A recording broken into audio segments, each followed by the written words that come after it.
Just check the cables are in the right sockets. Yeah, and I'll go into look into this channel thing. I want to set this. Oh yeah, the channel-orama thing, yeah. Yeah, it might be that. Yeah. Just gotta go look into that. Which one's it on? It might be on the bottom one, which is Channel, weird. Oh, there's only one now.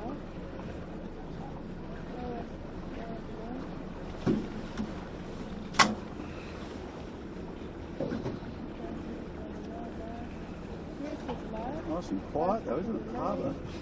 No, there's a bit of rain coming, just no one out here. Nobody goes. I didn't think it was a Sunday, would you?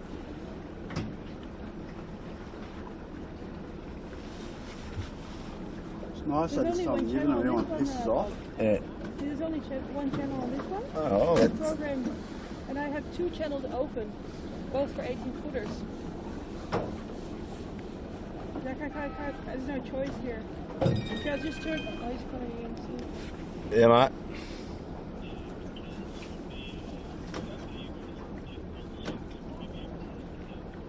Now it's working.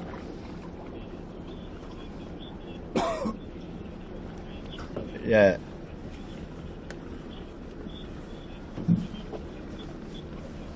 Okay. So now we're live streaming. Oh, hang on.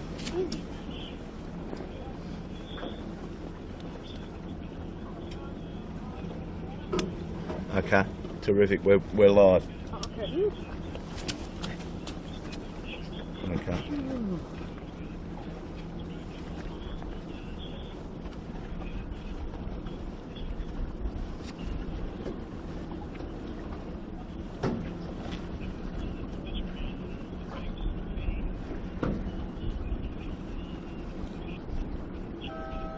Okay.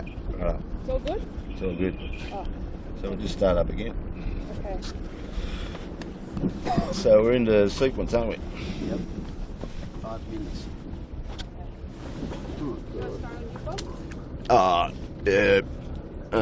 If you like, I'll try and work my way through this. Hello, folks. A delayed start to the live stream. Sorry about that. We're had that little recess over Christmas and New Year, like all of you.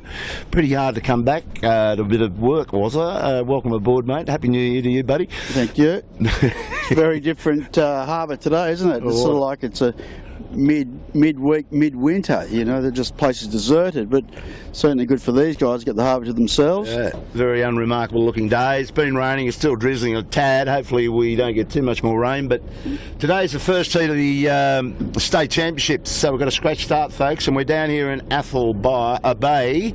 We've got the ripple side alongside, and we've now got 5 minutes to go. 4 minutes. 4 minutes to go. So we're going to get this scratch start away. These guys are on all big rigs naturally.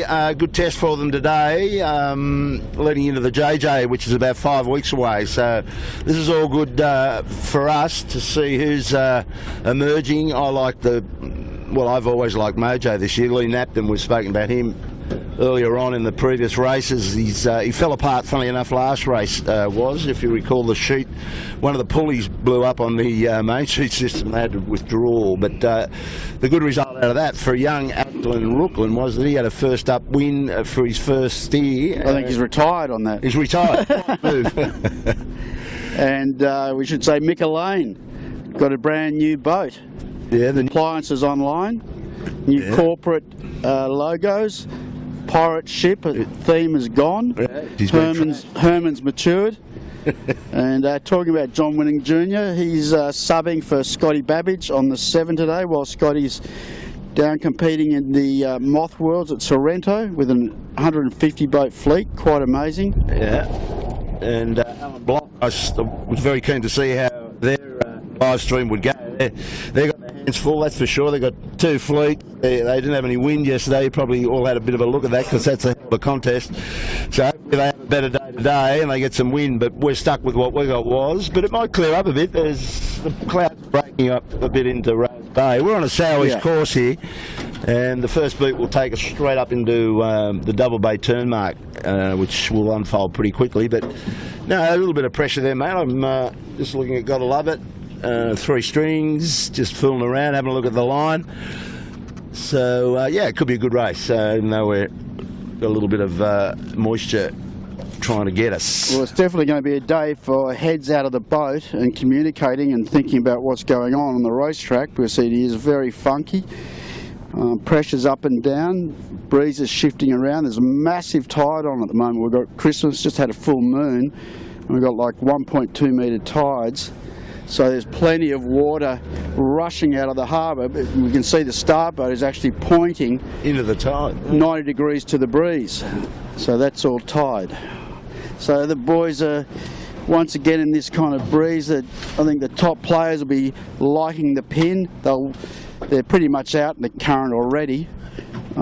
So yeah, they'll be looking for a bit of a pin end start and looking to flop back over to the right to get in maximum tide, increase the tide, and then get up into Double Bay.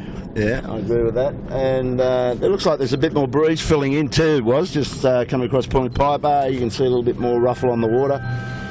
It tells us we've got 1 minute. 1 minute.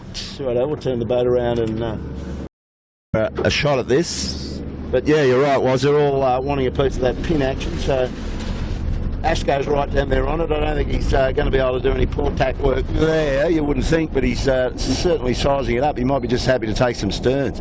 Well, he's going to have a go at it, Marcus. Sort of port approach.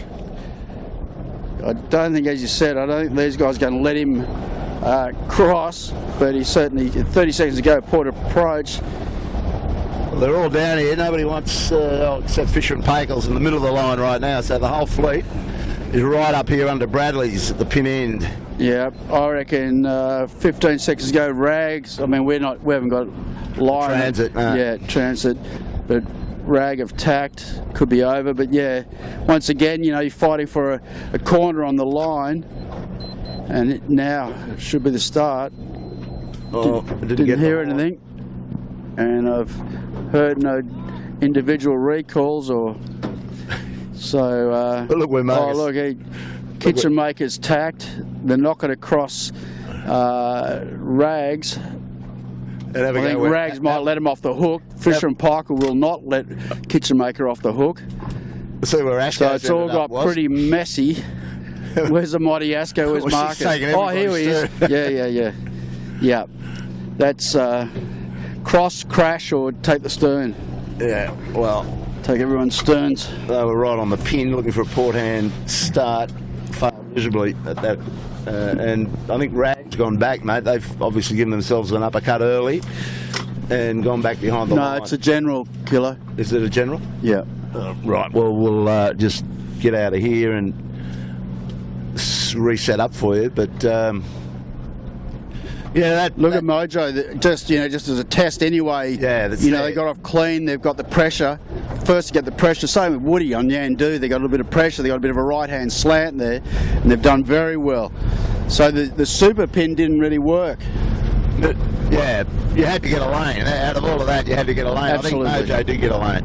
Absolutely. There's a bit of insight. At least Marcus Ashley will have another crack at that. Whether he takes that hard pin end approach to it remains to be seen, but yeah, I think he might review that strategy.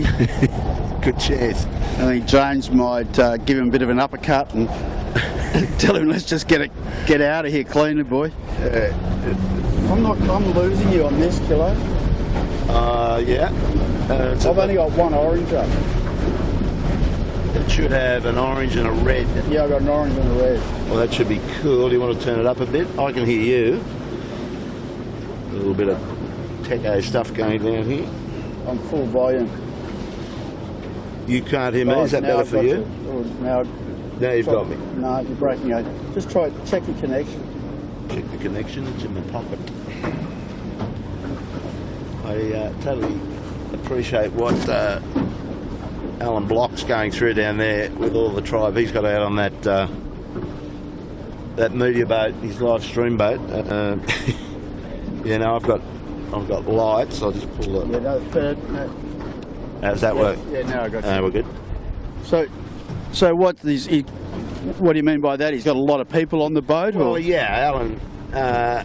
He's come to a strange country. Obviously, we're not that strange, but to pick up on all the technical bits with the live stream kit that we've quite well understand, and getting the signal that he wants out of the 4G system down there, I guess, is all those things. It all ends up on his shoulders. And go you good thing, Mr. Block. We'll be watching tonight, and hopefully some of you people have got a bit of data left to watch this race at some point. But as you know, this thing goes up for replay pretty much straight after we turn the camera off this afternoon, so you can have a look at what we've got to offer as well. That moth thing though, was it?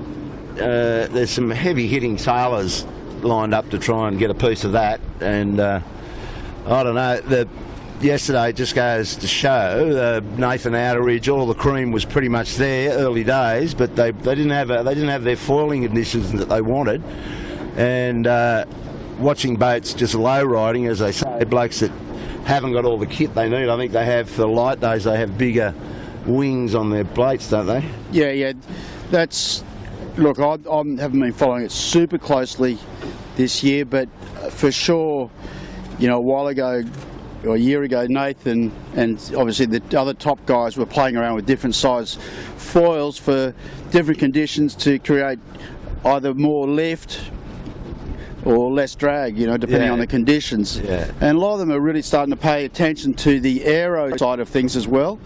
And one thing that they've certainly started to do, I've noticed, is they're putting a lot more rake into the rigs, and they've had to redesign the boom so they can actually get under. They've become a bit of a sort of an S-shape, really. Wow. So the back of the boom is higher than the front, so they can get underneath the boom and the tacks and jibes. So, Yeah, that's interesting, because I saw a little interview. They interviewed Josh McKnight, and he's a pretty slippery little operator in those boats in his own right. And he was saying that he's not really all that enamoured by all the aero stuff. He's gone back to just pretty basic sort of shape extrusions for the boat, the wing on it, I guess. And he just thinks that there's more value in really getting slippery and getting your boat trucking and being able to tack on, onto the right sort of lifts that you need to do, that makes more difference than a bit of aero possibly. So yeah, it's the same old. But it's exactly same old. But there are people always going to try and find, whether it be a second. I mean, it's, with all these things, it's definitely hard to quantify. What do you do if you clean up the trailing edge of the the trampoline or the wing? You're not going to quantify that in real terms, I don't think. Maybe, I suppose there's probably aeronautical engineers that can do that, but a lot of it's psychological, and that's the name of the game in that class. Yeah, it's a development, sure. Always has been, and it's probably the cheapest platform in which you can do radical experiments. That's exactly right, and that's why I see so many great sailors go into it, because there's a lot of bragging rights. If you can come out on top of that fleet, you'll be feeling pretty good about it. Well, there's no doubt that it's the cream of high performance sailing. Yeah. You see all the cup teams. They've got people. Well, the cup teams are supporting their people to go and do those sorts of regattas. Same with the A-class Cat, same kind of deal. Yeah. So it's I think that, and the fact that McDougall has basically got a one design in a way. Yeah. One design package that people can get in is super competitive, and the boats are becoming really reliable now. So that's increased the appeal of them also. Well, the other thing I was thinking about this morning was that, from what I understand, I was just talking about the main foil on the dagger board, at least that one. I mean, I'm aware that they do have different size foils for light air, which you need a bigger foil to get the thing up. You've got to be foiling, otherwise you're just wasting your time. So why wouldn't you, it's a bit like rigging a skiff, not so much these ones, but any sort of boat that you've got to rig in the park, and you've got to make up your mind what size jib, what size mainsail. You've got to set the boat up for the conditions for the hour and a half of racing. Why wouldn't you have a couple of foils that you could take with you in a bag, bit of Velcro on, and put them in the boat, and if you went out there and it just turned to rubbish, you could put your bigger foil on, or conversely, if it was going to freshen up a bit, you could whip the other, you just capsize the boat, undo some screws, wouldn't you? I don't know, but you reckon you'd be able to clack them on, clack them off. What do you think of that? Well, yeah, look, and you know what? it may well come to that. It may well come to that. At the moment, though, it is a bit of an exercise to change them. Yeah. Because the fitting, the way they've got to fit is quite tight. The tolerances are really tight. And fair. So, well, and you see the guys have actually basically got to get rubber sledgehammer to get them on properly, and right. and they've got a little adjuster on them. They've got the wand at the front, so that adjusts the flap at the back. So they're quite a complex little bit of kit. But, and then again, I don't know what the class rules are. You know, it's like they make. If people start to do that, they go, well, you can't do that. You know, you might have to register your foil for the regatta. It opens up the whole other. So that's the sort of thing. But yeah. Yeah, I know. But you're right. You know, it's I mean, if you had coach boats and stuff like that, you could change the whole foil. Yeah. You know, rip it out. But you know, I dare say that if it came to that the class would ban that. Yeah. It's sort of like when McKee came out here. Charlie, I think it was Jonathan or Charlie, I can't remember. McKee, but was testing a wing mast. Oh yeah. And I think the class was against it just because of not just the cost, but transporting the wings and all of that sort of stuff. So I think there is a point at which they discourage that really top end, because not everyone can afford it, and it doesn't probably, you know, help the racing. So while they're certainly open to development, for sure, I think, you know, there are limitations. Okay. Well, that makes a lot of sense, but I just saw these guys yesterday that weren't foiling or weren't able to foil because, for whatever reason, they didn't have the skill to get the thing to move fast enough. But certainly Nathan Outridge, he was right up there high riding, so he sets his butt up pretty well and may take a lot of stopping. Well, the skill level involved, the amount of hours required to get on top of those things at the highest level is just enormous. Yeah, but it's interesting too also that the fact that there's Nathan and your mate Goob's crew and his 49er hard up against the Burling and Tuke combos in that class. So. Yeah, it is quite amazing. I mean, those four are really the benchmark, aren't they, of high performance Olympic sailing and that type of sailing as well. Okay, well, we're going to line up shortly for the second start of the first heat of the state championship. 5 minutes off AP, so we've got another 5 minutes to kill here. What can we talk about now? David Witt, I had a quick chat to him. He's back in the park. He's out here somewhere. I haven't spotted him, no. Have you seen the mighty Smeg? Yeah, I did see Smeg come out. Oh yeah, they're just behind us actually, coming across. Well, these guys had a hell of a lot of work on their hands because their boat actually said it broke in half with that deck that they fitted to the new hull, and it didn't all work out that well. And you were aware of that, weren't you? Yeah, in testing just before the Hobart, they had a structural failure in the deck and went back and fixed it. Back in the shed. So he's probably going to enjoy a nice cruisy day out here in the Smeg with not a lot of bruise. And Whitty's still got his gill jacket on from the Hobart. He's sort of hedging his bets there between skiff sailing and yacht racing. But he is colourful and great to have in the class. And looks like to me, actually, no doubt, that's a new mainsail. Yeah. He's got a new mainsail on that. Yeah. And that big rig we were talking about, it was a real weak link for them. So. That's a Nick Daly sail. He had it a few races before the end of Christmas. Okay. And he was flogging it pretty hard because they got caught out in 20 plus there with it one day, as you recall, when they were all nosediving. You weren't with us that day. The other thing I asked him, I said, what are you going to do with the boat? I said, are you happy with the boat? He said, yeah. He said, we are. Does the better numbers than what they thought. He said when the breeze came in on the way to Hobart, going down the coast of Tasmania, he said they had 3 hours of really hard running in it. It was peaking at 38 knots. So that's not slow. I saw that vision, and there was some water hurling out the back of it. So it does go. And I said, well, what are you going to do with it now? He said, well, potentially we're going to do the Transpac and give Oates a bit of hurry up. Is it Oates or Comanche? Yeah, no, Oates. I believe Roy Disney has done a deal, and I don't know the ins and outs and who's on the boat and who's not, but yeah, there's a deal being done for the Oates Ford Transpac, and I believe they were doing an inclination test during the week because the guy that was sailing with me, he's got his shed over there at Woolwich, and they'd blocked off the whole hard stand or whatever, the inlet there, And so they must be maybe taking some weight out of it to optimise it for the Transpac. Okay. Oh, well, look, it's just great to see those 100-footers get pushed around in different places. You know, there's a lot of interest in them, that's for sure. Would Comanche be doing that one, do you think? I'm not sure, Kilo. Right there where they're going. I haven't heard that. I don't know what their program is, but I haven't heard that they're doing Transpac. Okay.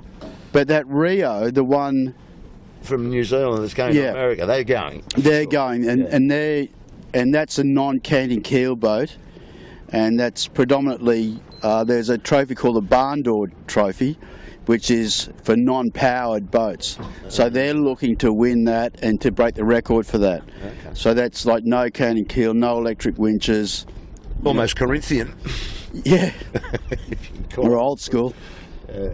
So what do you reckon we got here, mate? They're discarding that breeze. Might have swung around a bit, but the pin end isn't as fashionable. No, Sebi Jarman down there. Yeah, no, I think the breeze has gone a little bit right, Kilo. Yeah. And the fleet's looking a little bit more spread out across the line with a minute 25 to go now. Okay, well David wants to buy this boat end, so he's can't get a crack at it there, but he's got enough time to rotate. Yep. Some of those guys are well advanced for a minute to go. So Whitty's going to have a nice hole there, and if he times this right, he'll actually get good speed, yeah. Because there's still like 40 seconds to go. And he's actually, you know, if the boat works out, this could be a good hole for him. Mojo, Appliances on line, Asco, all fighting for the pin.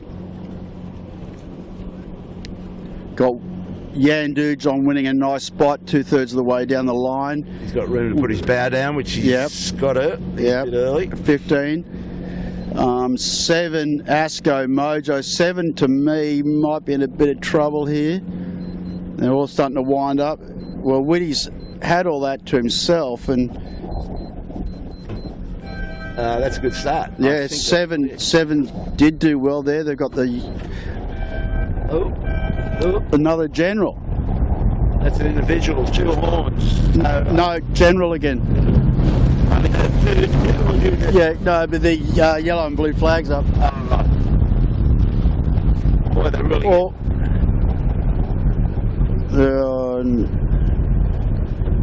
The blue. Oh no, it's blue. Yeah, I don't know. I think we're racing, boys. I think they're going anyway. I've had enough of this. Well, we've got some muster. Who do you reckon was down there? It might have been 7 that might have got. Thurlow's going back. Yeah. I thought he was very behaved there. Anyway. No, I think it's a General, Kilo. There's a few turning around now. Well, that puts the heat on us again, Woz. What are you going to talk about now? Yeah, it's running out of conversation. But see, once again, like just off that as a tester, the real pin didn't work out. The guys, they seem to be just getting the pressure. If you're just a little bit right of that, they're getting the pressure first. So 7, who actually did a good job of getting the pin, had to sail a lower, faster mode, and Mojo's been able to lift off them. Yeah, that's right. And that should be in their minds this time. We thought it was too hectic down there for the first start, abandoned that one. And I didn't get Smeg. Oh, they've gone back real early, so. Well, no, but in the end, that breeze actually went back to the left, so he saw it in the right, so he's probably going to struggle with that decision anyway. Well, it just seems like you've got to be down towards the pin, don't you? I mean, you don't have to own the pin, but you've got to be down in there. Well, the thing was, and we spoke about it early before we got started here, that a lot of low cloud, the breeze is going to be all over the place, and this will probably be the theme of the day. So, as you were saying, Woz, heads out of the boat and looking at clouds. It's not going to stay the same for very long at all at this rate. No, and it's, you know, just as we said before, it's starting to clear out over Rose Bay. It's got, you know, really low dark cloud again. So very tricky day. And there's actually, you're not further up in the sky, there's, you know, using the Harbour Bridge flags as an indication, there's actually a bit of breeze up high, but it's just not much down on the water. We need Bucko to explain that to us. Where is that, man? Where's the attachment or the thermal layer? Well, I think you'd be telling us the the air's not connected to the water today. That's it. It's not connected. Just looking at the bridge, Elena, if you just come across the top of the bridge, those flags are streaming quite solidly and they're out of the south. But that's the effect of the breeze around this harbour. As you go further east, there's all the foreshore, and the breeze seems to twist around the bays and it just changes shape the whole way through. But at least they can look up there and say, right, the higher air is south, so what, you use that at some point? That's handy to know, I guess. Well, it's I just think you use it as a reference, don't you? But Yeah. as you said, I mean, there's a lot of tall buildings in Sydney now, and the hills are high in the south on the harbour, so there's a lot of funneling and funky stuff going on. So maybe that's the basic reason. We probably answered our own question there, Kilo. just check your The little piece again. thing again. Is that going? Yeah, that's better. Okay, it's just my mouthpiece. So, yep, good to see the boys have put the black flag up this time, and we're in a sequence. So it's less than 5 minutes. Well, it's interesting how keen they are, isn't it? I mean, it's first race back. They're all wanting a piece of it. Well, it's as you said, Kilo. They've got 5 scratch races to go before the JJs start. And this is where you got to sort of really start winding up the intensity and you know, fighting, learning to fight for your position on the start line, trying to hold your lane, all that sort of boat handling skill, knowing when to pull the trigger. So it doesn't surprise me that they're all getting a bit fired up. Yeah. It must be. I'm getting a lot of static. Is it bumping around in your pocket or something? It might be. Just let me check. It might be the moisture.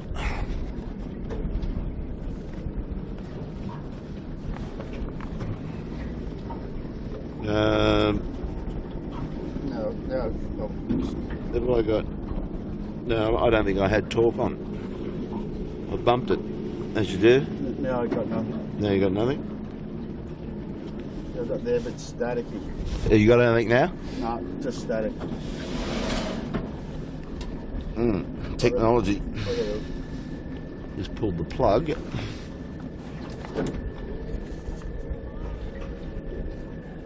Still no go? Go again, talk again. Yeah, it was. Lovely day out here on the harbour, buddy. Yeah, I have, but it's more static than you. Or we'll just talk to ourselves without these things. Off with that. It's really at the windy days, isn't it? Yeah. Okay, executive decision. Got rid of the radio mics for comms between Woz and I. So going back to talking about what's changing. So Could be the new radio. must be a minute to go. Are we good up there, Elena? I think Mick Lane, Appliances Online, I think we'll see them stepping up another step with a brand new boat. sure The other boat was getting pretty tight. I think it was 8 years old or something. The hull would have been getting soft. Well, This one's 10 kilos lighter. Yeah, no doubt. And they're a good squad. Absolutely. They've been sailing together for quite a few seasons now. Monty's solid as a rock, balances the middle of the boat, doesn't take any rubbish from anybody. So one of those good, strong guys you need in these boats. And Tommy Anderson's rock solid in the bow of that thing. Plenty of strength. 7 fighting for the pin again. Asco came in late. It could be all right. Mojo's with pace. So they're all pretty conservative. So 7 won that. Did a nice job of that. David got his boat in start with Keegan York. Yeah, and I tell you, like, Whitty looks right. He's got a bit of a right-hand slant here. He's higher than the boats down at the pin end, but it might, just depends how long it lasts for. That's the big thing, isn't it? Lumix having to bail out.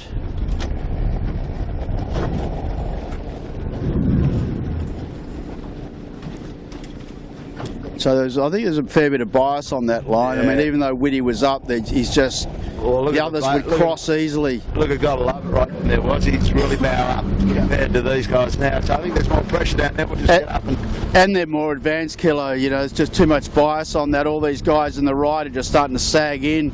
Yeah. They're getting hurt. Appliances online, to me, talking about them, I think they'd be leading the race at this stage. Yandu in good shape. Look, Appliances just major lift. Yandu will get that also. So what we talked about, just being towards a pin but a little bit right, has been the way to go at the moment. So new breeze coming out of Double Bay and a bit of rain, Kilo, so that's actually increased the pressure, and that's what these guys are getting first. Yandu being able to sail his own race at the moment, looking very lifted. I tell you, the woody could go right in this stuff, you know. That flat water, a little bit tricky. Yandu would be right in that leading group here, if not in the tail tank now.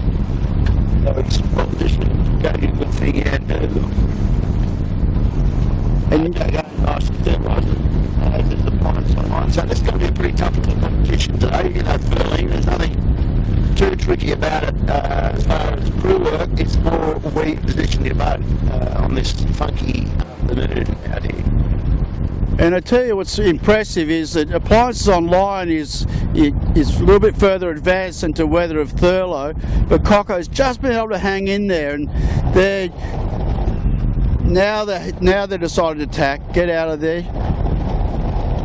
The other guys, leading pack, still pushing out to the left. So they'll probably go until they get a knock, you would think. Well, that's what they'll be waiting for. But, I mean, they're getting close, they're just getting lifted all the time here, and they'll just be praying to get ahead or to get a knock so they can flop over, but they're going to be getting awfully close to lay soon.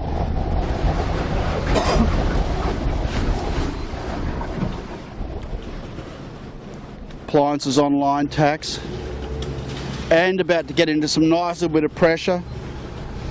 Mojo just getting lifted and lifted. Sevens tacked, Mojo tacked, so they're all had to go now.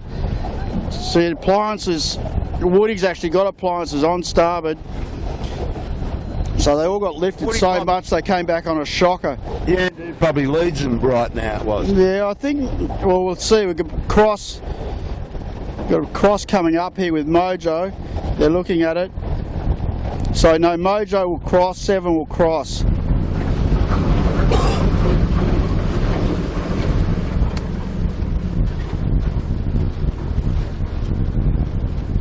Thurlow, who tacked out early, has just got smashed. So it's very narrow bands of pressure. And you often talk about it in this marginal stuff. You know, the shifts are obviously important, but pressure is king. Right now it is. And David Witt, where did he keep going? To the south, or? Yeah, David got hammered. He was towards the boat at the start. Got a little bit of rain coming through here, this low cloud. So getting that squally wind again, so very patchy. And I dare say, Kilo, this could actually end up really spreading out this fleet today, because if these top boats can get around this top mark with this pressure, with this new cloud, and they get away, that pressure's gone for the mid-fleet, then we're going to see a huge gaps open up. So Mojo tacks over and will be on starboard to lay this mark. So Savvy Jarvin is really doesn't have any play on this. He's just going to have to hope that Mojo don't. No, they're going to tack right on it. Why wouldn't they? And they're just going to take a stern until they can set up, I guess. And a big stream of port tackers coming in. Yeah. So Yandu might have an issue with Asco, and just got to remember here with Seven, to be fair, you know, John Winning Jr.'s on the sheet today subbing for Scotty Babbage, and it's been a long time since he's done this, so they're not going to be quite as sharp as normal. So Asco over the top of Yandu. John Winning's done a good job there. Michelin Appliances Online, then Thurlow, Fisher. So Mojo's set, Seven's had to go a high mode. They had rights there, but they probably just did that for safety. ASCO not having a great set.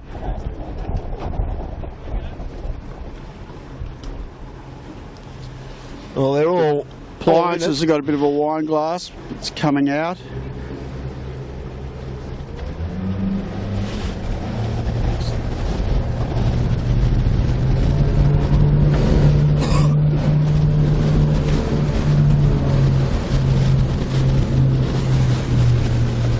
Well, they're on their way down to Chowder Bay, and all spinnakers up and roaring, so that looks... Just depends on how much they get lifted here, and how many jibes they have to put in to get down there, but gotta love it. Mojo's sort of pretty high at the moment, just looking through the back of Yandu. Well, I noticed that Mojo and Seven have got their skippers in now. ASCO, James Doran's in the boat, so they're really looking to light air VMG running. They don't want to get sucked up too high. Appliances and Yandu's had to keep going 3 strings to fend off from appliances online. It's quite interesting though that they're not really selling much higher than ASCO. So it's going to be a bit of snakes and ladders here. Ooh, ferry just carves them up in front of us. Got the Manly ferry and the fast ferry going to Rose Bay. And you got the corporate boat, the Majestic Cruises, is going to... at least he's hove too. Yeah, going to put in a chicane for them.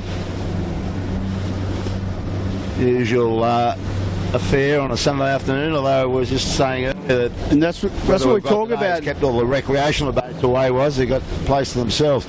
Now ASCO's got an issue here with this thing. Yeah, so now the corporate boats put the hammer down, but that's hurt ASCO. Yeah, it's We've got all these big roadblock right in the middle of the course for these guys, and they're all getting sucked up. So what they're going to be doing is they're going to have to get through this funny sort of convergence zone between Double Bay and Rose Bay, and they're going to be looking for the pressure when they get into Rose Bay for something to jibe back to. And also too, you know, the further up they get, well now Mojo's gone bowed down. So the further up they get, the less tide effect they get also. So that's really compressed from 3rd back to about 8th, that boat doing. Just come around a bit alone there. See how they've all lifted this chasing pack. You got appliances online, ASCO, Yandu, Thurlow Fisher, Cooper's Rag and Famish. And that's worked out well. Mick has done well there. He's gone from 5th or 6th into 3rd. He's just kept the hammer down a little bit longer, and he's able to got to the new pressure first. And ASCO's gone from 3rd to 5th, so they've dropped back 2 places, and Thurlow's coming at them. So it's certainly changing.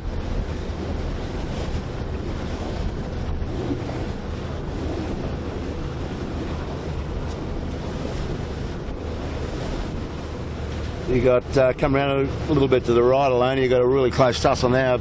Michael Cox and Thurlow Fisher hauling up over the top of the ASCO. So this is the type of race I think we're going to get today, folks. It's down pressure, a bit party, but they're all in each other's faces, which is hopefully going to give us some good entertainment.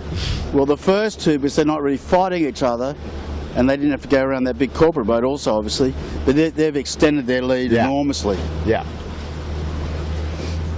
There's going to be a lot of, they'll all probably, a bit like the Volvo race here, mate. They're all in the same lineup, all in right on each other's radar. Who's going to jibe off? You need something to go down on. They're very high to that mark now, so when one goes, they all go. Is that the story?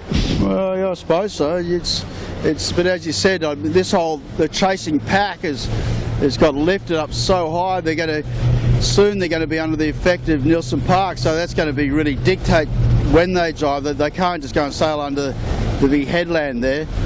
So they're going to get pushed down a bit with the better pressure out of Rose Bay where they are now, but I don't think it's going to be enough. I think they have to get away from here in the next couple of minutes.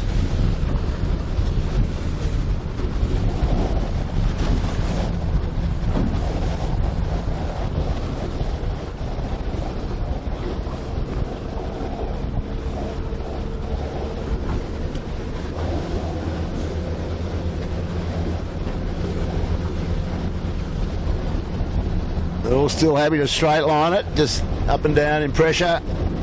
I think once the bow goes down, they'll be trying to take that pressure down. They're a long way above this mark now. Well, I'll expect, Mojo and Seven to almost go out towards the ley line, because they're a good 250 metres to leeward of this pack. But the thing is, are these guys far enough away from the land to continue on to their pressure out of Watson's Bay?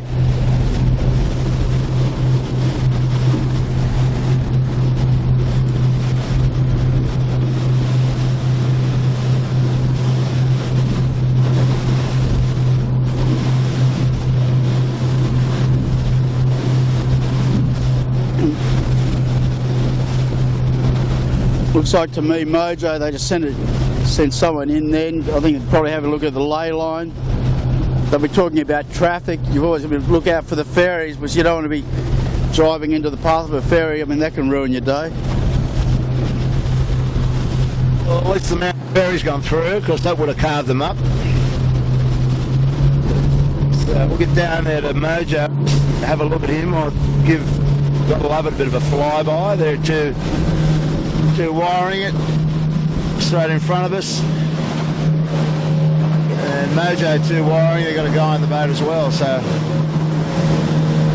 they're not trying to pressure up too much more. They're trying to soak down as much as they can. That tells you that much at least. Yeah.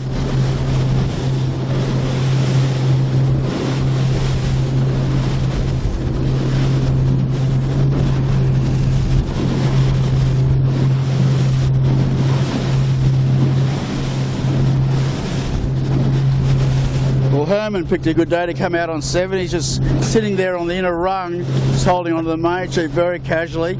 Be right up his alley. Don't worry, he'd have a few ideas about what should be done, our boy.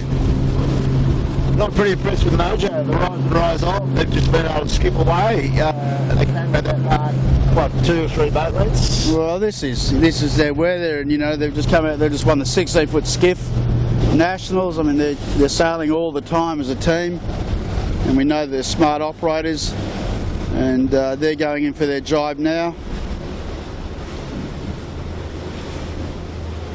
It'll be interesting to see how in these sort of conditions, in the JJs, no doubt these guys are going to be a major threat. Well, just right from the start of the season, Lee Napton had a challenge to go from a 3-handed 16 where he sits on the rail to get out on one of these things where you're fully committed to keeping the boat upright and moving around like a lizard, and he's done it.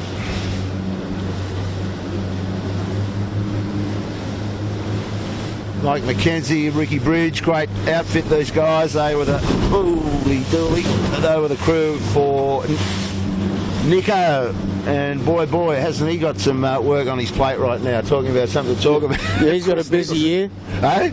He's had a busy year. The most busy year of anybody, no matter what you're doing. I would Plenty on. And they got their little ship off the bricks, and they're going to re-stitch it together and enter it again. So that's an amazing story, isn't it? Yep. So I think they're just keeping all the deck and the hardware, put a new hull, and I think it might rudders, a couple of new rudders, new keel, new mast. Yeah, well, but certainly their sails won't be as tight as the other people's when they come in for the last couple of legs. Some fresher kit up. He's got to dry them out. So Ricky checking out the ley line. They've still got a fair way to go, but they've love it here was. So yeah, they've gapped them. Absolutely gapped them. But we talked about this at the top. We felt that it was going to spread out. And as you said, when's the time to hit the trigger for the jibe, long jibe back down into Obelisk Bay here.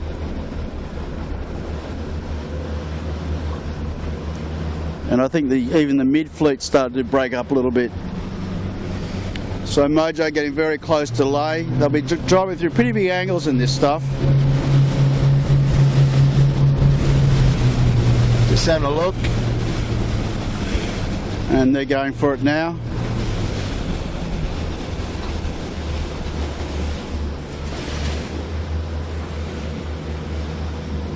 Well, that's the other thing about Lee Napton. I mean, he sails a mighty fine 16-foot skiff. He's a champion, Australian champion, again, with these two guys, Ricky and Mikey. And I reckon of anybody in this fleet, they would be able to pick an angle, wouldn't they, at this rate? The 16-footer club? Yeah. Yeah, for sure. I mean, it's all lasso sailing. It's all pretty much the same. But all these top guys are good at picking the angles. But yeah, I mean, these guys are just so race sharp. They're doing a lot of it. And out of a new combination, let's call it, to this class anyway, these are the best new combo by far.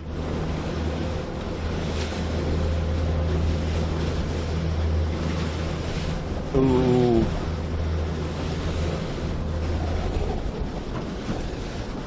Not the best takedown that they'll do this season, but no. Plenty of runway behind them. Gotta love it though. Actually caught up a bit in that last drive in, so gotta love it. We'll see how Sammy goes for his drop. You watch Sammy Newton back singing in the bag. Does it all on his own. Zoom, zoom, zoom, zoom, zoom. Oop, not in the hat. Oh, well, it's about line ball for those two takedowns. Yeah. Just feels like it's a sort of almost a expression of the day. It just feels a bit sleepy, doesn't it? Yeah, but have a go. They're not sleepy now. Look at these blokes coming in. Asco and Thurlow fighting. Who's going to win this one? Mika, Lane, Tommy Anderson going to town on his. Ooh, they got a bit of a knot in their hat as well. So out of that came Geronimo Harrison. You have to get that sucker in. They've got rights here, but really need to get in the bag for the turn. Thurlow's going to have to wait. Haggard problems again on Asco. So a little bit by these guys' standards, a little bit scrappy on the comeback after the Christmas break. Thurlow.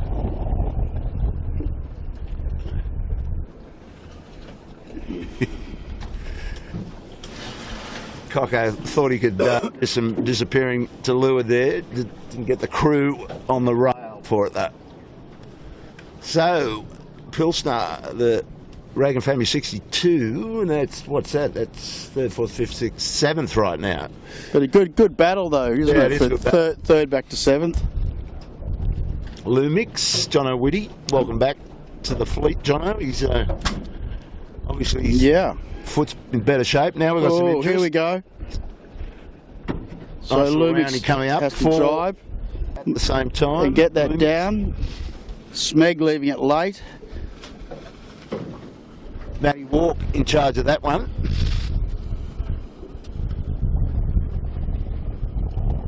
Got David Witt out on the rail, straightens things out a bit for them. That's a handy one. Well, that always helps, doesn't it? When you've got a big skipper, you just rotate the tiller at those marks and you've got a fair bit of weight out there.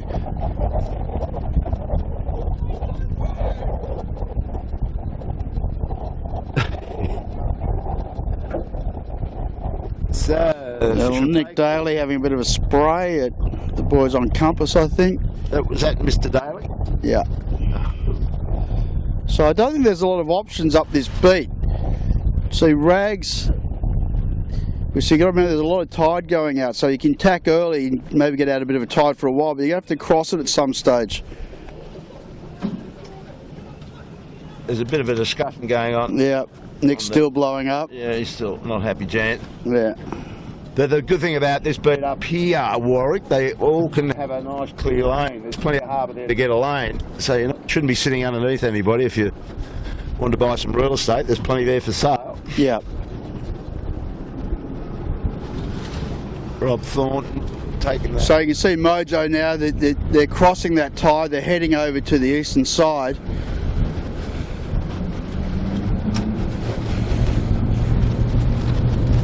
Sort of surprised Appliances online in 7 are just punching the tide in the middle there. you look at Mojo, it's a long way away, but they've tacked and they're actually in less tide, I believe, where they are, but they've certainly got a nice slant. They're a good 15 degrees up on 7, so to me they've extended even further. We just got a compass global markets. Keegan York, he'd like to be further up the track from the form that he showed us at the end of the first half of the season. So these guys will be hopefully trying to crawl their way back up in towards that podium. But they've been sailing well.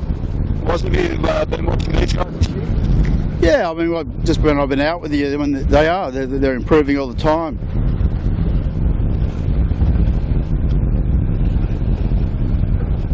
Yeah, they sail the boat pretty well. I mean, they look good together, and you always contest form an opinion when you see them in the fresh conditions when they lock together and start working the lines. And they've got a pretty good combo on that boat, so we'll keep an eye on them today, but they're dragging the chain a bit.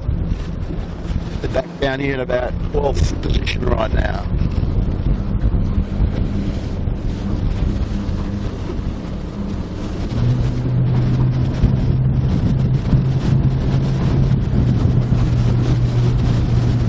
Coming up behind Simon Nerves, DeLonghi.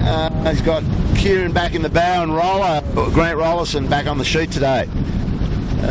You probably just saw, gotta love it, go across their bow. That's how far astern he is. There's appliances online just crossing them up in the distance there now.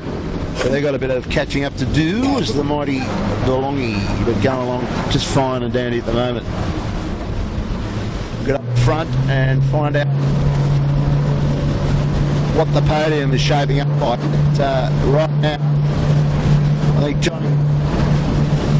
Johnny Winning's got the end on the podium was at this point in time. I think I just get up abreast of them, but Asco Appliances just on our bow.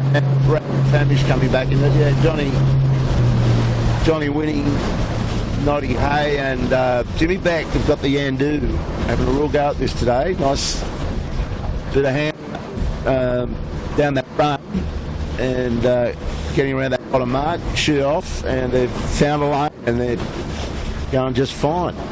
Cocko out the back door to them.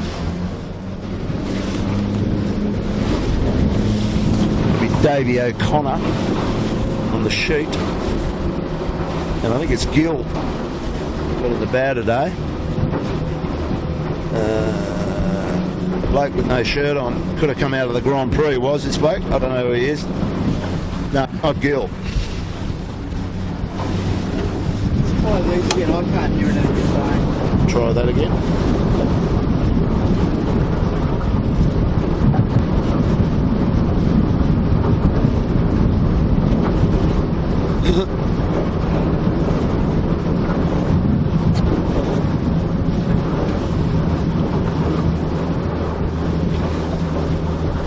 You all hooked up, what was it? Yeah, I can't hear you. I can hear you loud and clear. I've got. See, Is that better? yeah. Okay, I'll turn it on. Yandu's doing a good job here, Kilo. I think they've actually 7, John Winning. He's looking really comfortable. Boat looks good through the water. Having a really good battle with Michael Coxon on Thurlow. They've come back into it a bit. And quite interesting that they're sailing where they are, you know. Well, I thought the tide was going out, is that right? That is. Yeah, and it's been big tide, so yeah. They're sort of really punching tide, but obviously it's the pressure, you know. I'm just looking across to Mojo, Warwick, and we're right behind Gotta Love It, and Mojo look like they're probably giving a bit away to these guys out in the middle of the stream here for some reason. How would you read that? Yeah, I mean, they do look bowed down. I was looking before, they were a fair way away, you know, where 7 and Mojo had a cross, and I couldn't really tell from where we were who was ahead, but yeah, it looks like the 7 boys, and certainly, you know, Yandu has a bit of a slant. Now Mojo attacks. There's no way in my mind they're going to cross 7. So I think we've got a new leader here, Killer. Looks like it to me. We're going to see it in a second anyway. Yeah. It's always hard to tell from where we are. Yeah, exactly. But it's going to, no, it's actually going to be quite close. But they've certainly lost time, and 7. Trying to go back to the banker. Yeah, is tacked ahead and below, which is pretty standard manoeuvre, tactical manoeuvre and that stuff, and try and lead them back towards the east. Well, they certainly made a gain. Absolutely, sure. Absolutely. That's going to be interesting. No, Joe certainly put a turn on that run down in the Chowder, did a brilliant job picking the jibe angles, as you saw.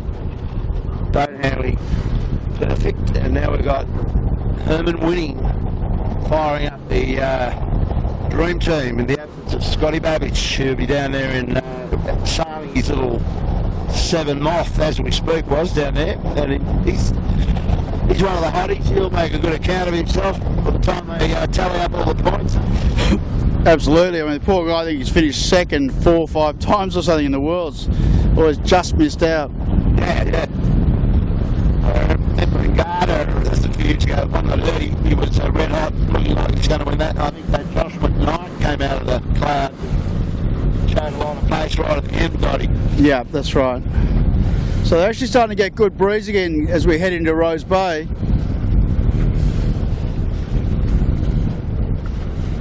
Yeah, full 12 knots. What would you call that? Number 12? Yeah. Nice big sail breeze. Yeah, well, they're just starting to ease a little bit of sheet. And I saw the big fella walk down with a couple of sails in his hand this morning, which I think were jibs. And I said, you give him a bit of a tickle up last night? And he said, yeah, just out on the little Singer machine. So he loves it, eh? He just keeps tinkering, loves. It's just always been one of his real fortes. He just keeps chipping away at that stuff. You can't imagine him with a lawnmower in his hand, can you? I can imagine him pulling one apart and hotting it up. Yeah, true. Yeah, I saw a photo of Mitch went down to Sorrento as well. He was having a look through. There's a photograph of him in the Moth Park with a funny grin on his face. I was wondering what he's up there. Yeah, it's interesting. So obviously, I didn't ask him what he was doing down there, but obviously, looking around and seeing what people are doing. Looking. Yeah, checking out the little tweaks. I don't know whether he gets involved with Scotty on his boat. I'm sure they'd have conversations about it. Yeah. And the America's Cup is a long way away, isn't it? They've got a campfire, I believe, in somewhere in, what's the name of that place with them? Bermuda. Bermuda, that sounds fair. A few good bars. They drink a bit of rum in Bermuda, don't they? Yeah, I don't know. I haven't been there, but I heard it. They make a bit of rum there. Yeah. And just a bit further up the bay, something to talk about. We've got the Australian Olympic team out training, the NACRA team. So I suppose that'd be Darren Bundock, Ewan McNichol and Jason Waterhouse, all getting on top of their techniques. And all 3 of them are actually doing very well. I noticed Jason was the best performer in the last Olympic regatta. Yeah, he's doing very well. And we are right behind the mighty Mojo, and they're got a cross coming up here now. We've got to love it. We're right into Steel Point. We can get a bit of bow up action off the rocks there, and they've got a bit, so this is tightening up, folks. Yeah, Mojo's got rights here, but 7 will cross. Your leader, as you were saying before, we've got one now.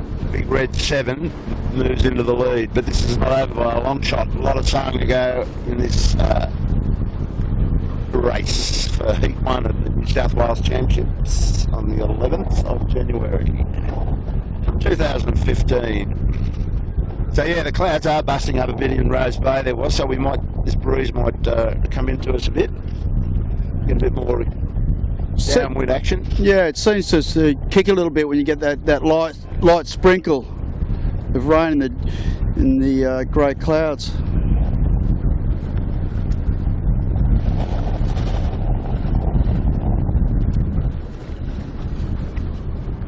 So there you go, in that last little minute or so, gotta love it. Crossed very easily then. Yeah, they made it even more of a gain. Mojo lost a little bit, didn't they, just by continuing into Steel Point there. But a long way to go in this race, that's for sure. Yeah. Plenty could happen.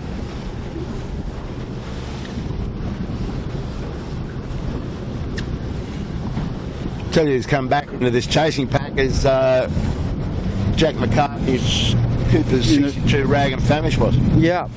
Yeah, no, the battle for third is a good one. Between Yandu and Thurlow and Rag. We actually picked, we talked about it before the race, said it could be a really good day for John winning for Woody. Yeah, well, it's not too taxing. It's right in the block hole for the big rig, and he's got a good big rig. He's gone for the Nick Daly setup with his sails, and he's always tinkering with that boat. Woody's he's got a lawnmower, but he refuses to use it. So, and he's got a house where he doesn't have to mow one anyway. So he's got plenty of time.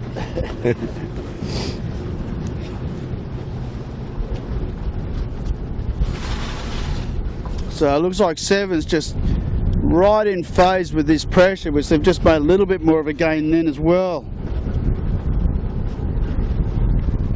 So Mojo a little bit on the back foot at this stage. So it'll be interesting to see whether they can find something to fight back. Yeah. I think this next run could be a bit funky. Yeah, because they come around Road Bay here and head straight back down into Athol Bay again. Or is this the southeast course? I'm a bit confused. Are we on the south? I think if it's on the southeast course, they do the windward leeward part of this track, don't they? Where they go. But we didn't start in. That's how confused I am. We didn't start in. We started in Athol. That would mean that they'll go back to Athol. Yeah, I believe that's the case. So Mojo putting in 2 quick tacks there. Saw something and we're just going through it ourselves. There's a little bit more pressure where we are, so we're coming over to that. Yeah, they sort of look like they were starting in a bit of a light patch, and they've responded to that and coming back to the right. And a little bit more sort of low dark cloud in the right as well, Kilo. Seven's continued on. Well, this is what you're trying to find, isn't it? Something that the other guy doesn't have. Yeah. And bank it in. So 7 is a bit soft, but he is. Yeah, they've obviously tacked.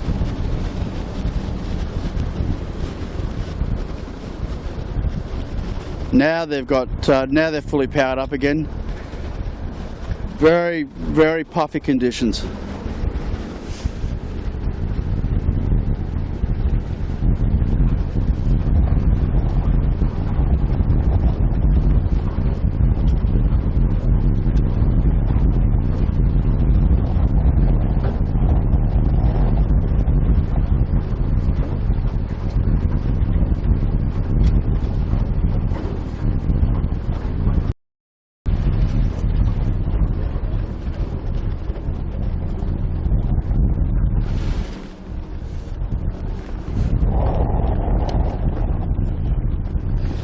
Yeah, 7's actually extended further. They're just picking this really well.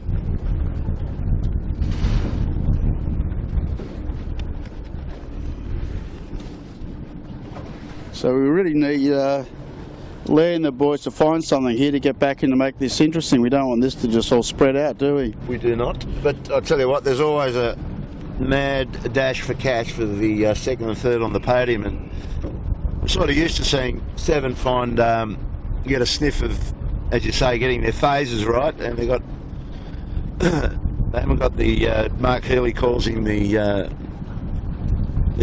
something of Rose Bay, the royalty of Rose Bay, because it's where he sells his moth every day. Exactly. Rose Bay royalty, I think, is the term that he uses.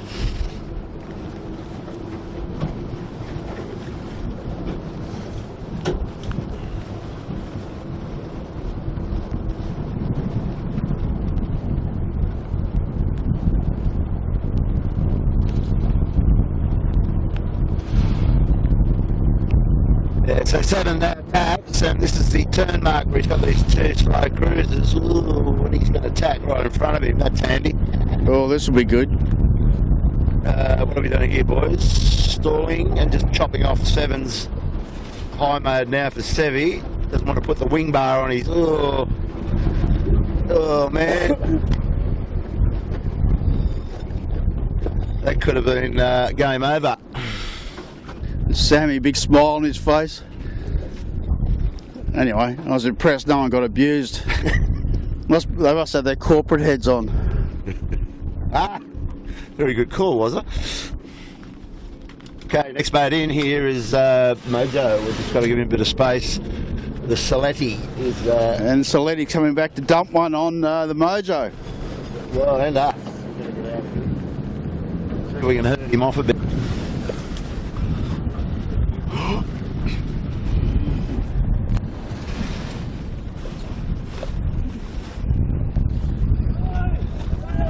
Kilo.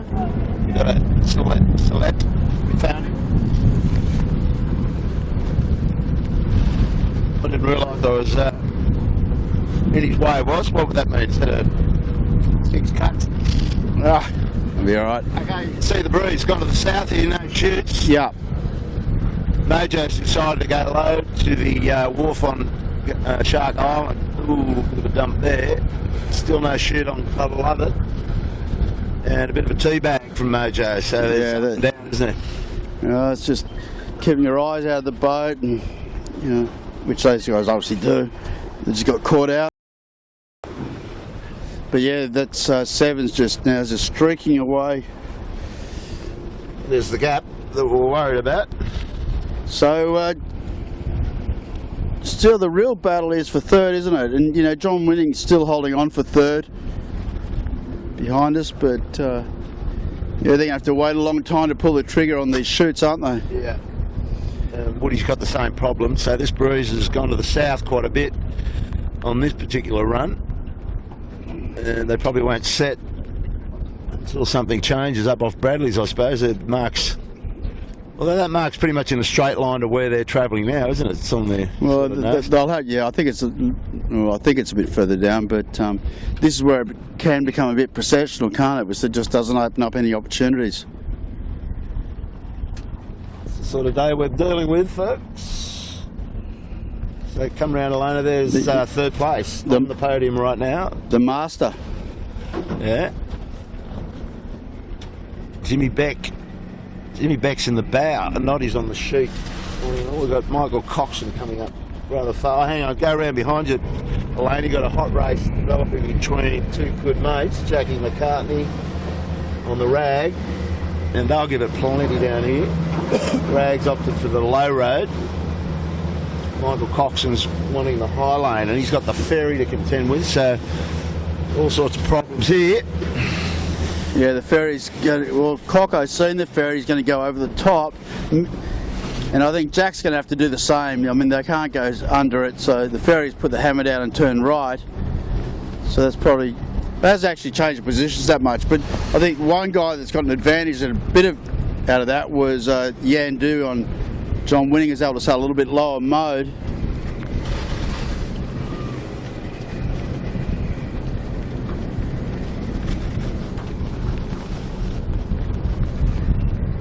Part of the course management out here was, even though we don't have, it's a very quiet harbour today compared to what we have when the sun's out, but the ferry, the spectator ferry, has always got to be dealt into the game, and you must keep your eyes up and work out a plan of how to negotiate it.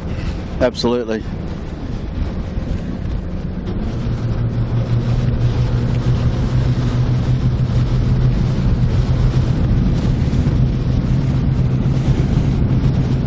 So I think that Yandu is extended on these two.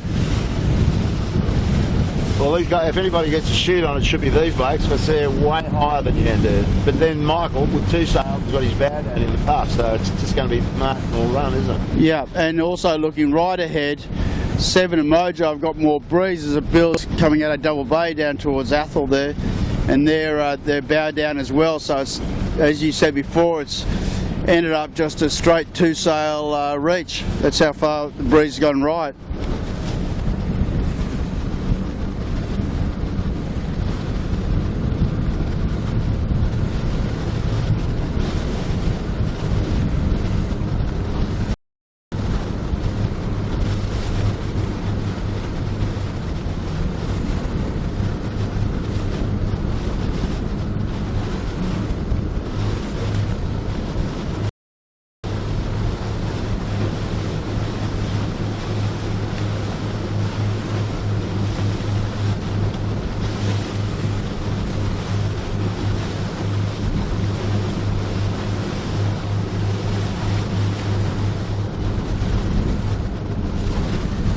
So definitely Seven and Mojo will not be setting their chutes. That is for sure. They're getting close to the bottom mark now.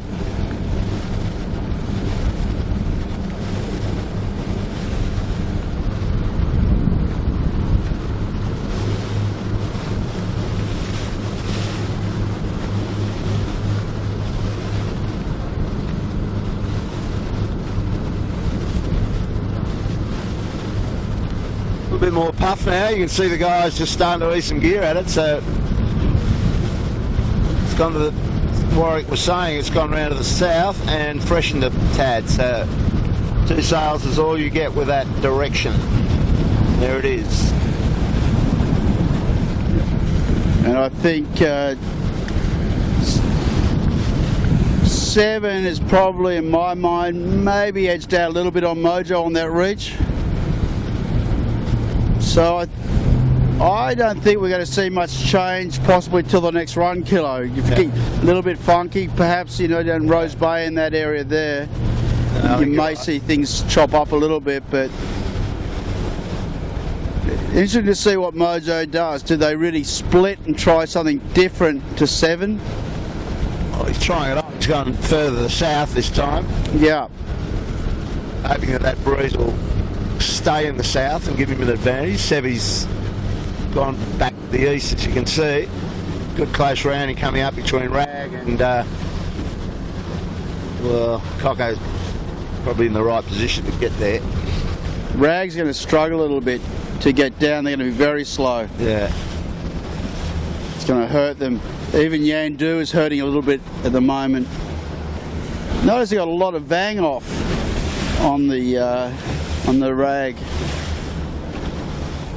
which I would have thought if they're looking for power at this stage I want to probably bang on a little bit, but just an observation. Yeah, fair point.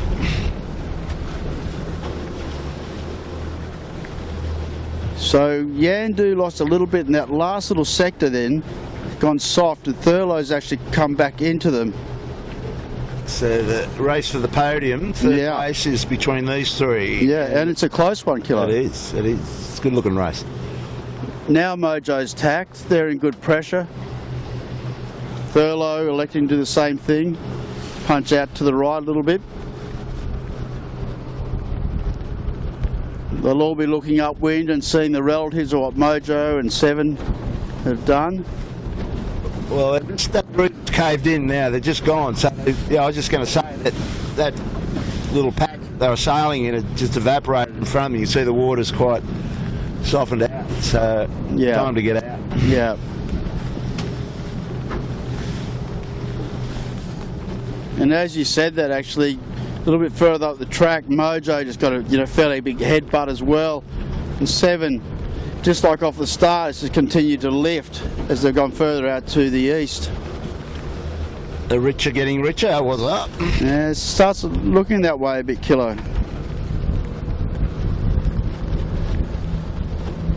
John O'Witty's had a good reach down there. Is in front of Mick Lane for 5th and 6th.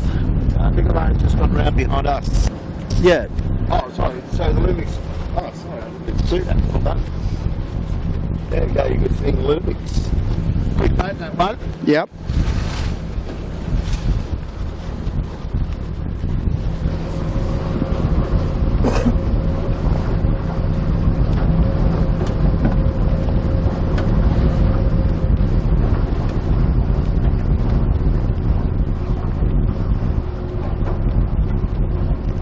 Nice little patch coming out, just looking across to the right. It's quite puffy, but it's puffs to the right, and then the pressure goes, it bows down, and it's all in the favour of gotta love it, I think. Well, for sure, he's going to lead.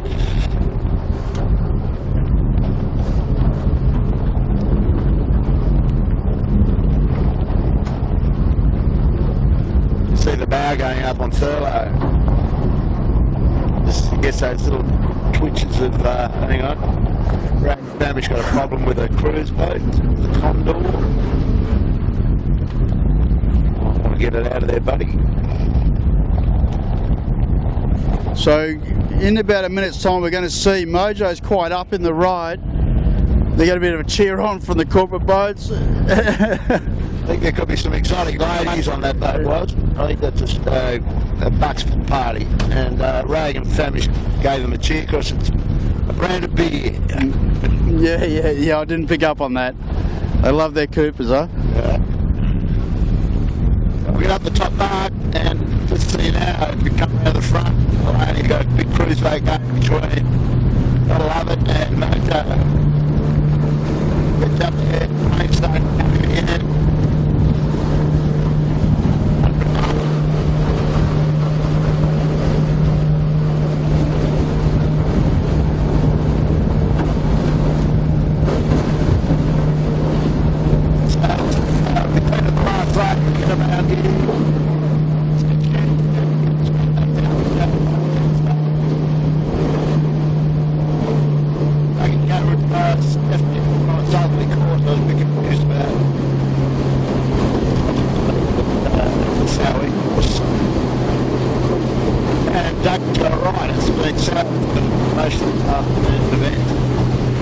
Yeah, that's absolutely right. So Mojo now attacking. So gaps probably remain about the same at the bottom mark killer. I'll actually get a stopwatch on at the top here this time and see whether we can find something out in real numbers on this run.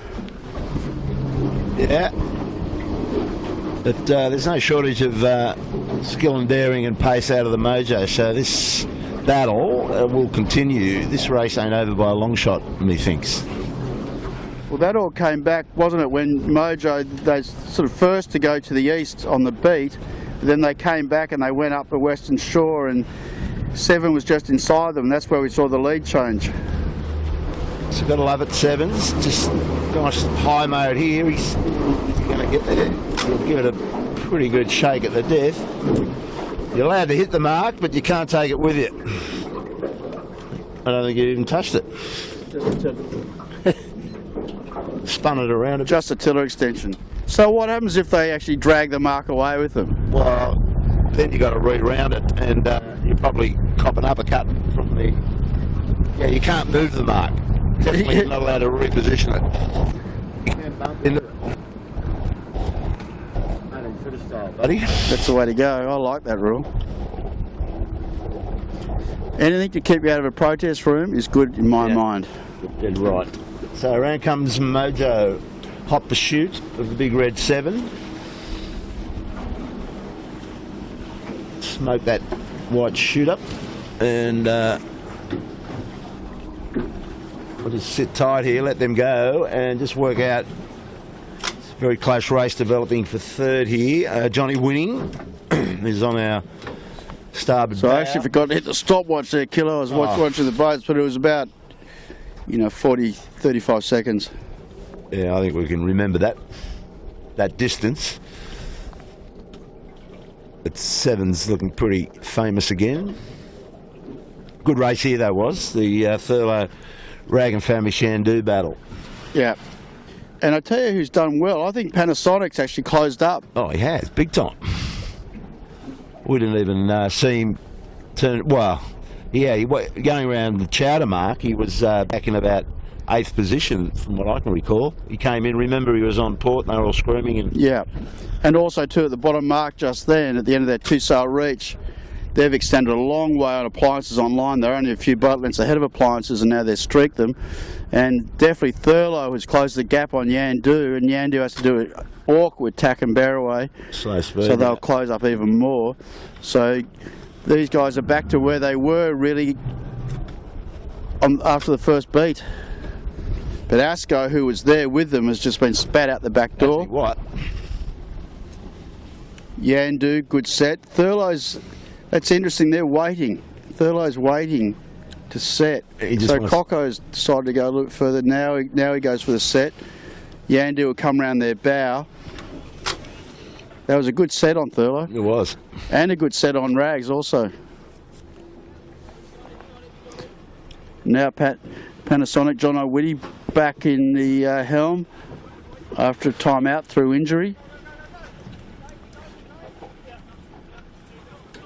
Bit of encouragement on board. Certainly got the first part of that set done real well. Or we might just trickle down to these guys, just because there's quite a gap back to appliances online. They've got to get the whip out, get back up into this chasing pack for the podium. But we've still got quite a way to do another full, complete lap of that, which we did in the last. We've got another one of those to go, so they've got to go all the way down to Chowder, Shoestown, work back up into Rose Bay, back to Athol, and then back to the finish. And looking a long way ahead, looks like Seven's extended in the first half of this run on Mojo. So as you said, the rich is getting richer. Yeah. We might go and have a look at the Thurlow Yandu battle. What do you reckon, Kilo? Yeah, good idea. They're right on our bow, so we can do that.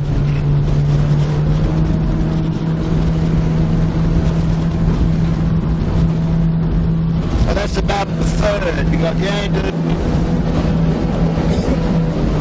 Thurlow right up his tailpipe, and Rag and Famish and the Lumix wanting a piece of this action. Trying to join the party. So I reckon by the end, with a bit of this breeze is, you're going to see, gotta love it, win it from where I'm sitting. They've got the faces on again. And Mojo trying to close that up as much as he can, so he feels good about it. But great race developing here for third, Michael Coxon. Well, I've actually just noticed Mojo is just trying to do something different. They're trying to sail a real VMG mode, a real low mode here, to try and get something back to 7. 7's a lot more bow up, and gone searching for pressure and trying to keep the speed up, where Mojo's just trying to sail that lower line and less distance. I mean, really, Thurlow's dictating what Yandu can do. They're going to have to keep matching. If Coco keeps pushing up, Yandu has to respond, really. But looking very soft here at the moment. They will get more breeze in about a minute's time out of Rose Bay. Should give them a push down. But I tell you what this is going to do, Kilo. It's going to give the opportunity to Jackie McCartney and his team on the rags to close up. Elena, it's just, they're just running out of petrol now, but they were quite powered up, and they're in a lower lane than these two. Softening out now, though. They're all heading in the same sort of path. But, as we were saying, there's lots of holes and overtaking lanes here if you keep your eyes out of the boat and have a game of cards with the opposition, but you need some good cards. Well, that's right. You can only deal with what you got at the time, can't you? Yep.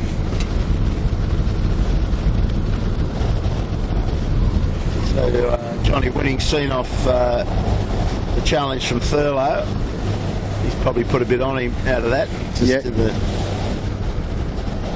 Yeah, he has. Getting his bow down when he can. He was in the driving seat there.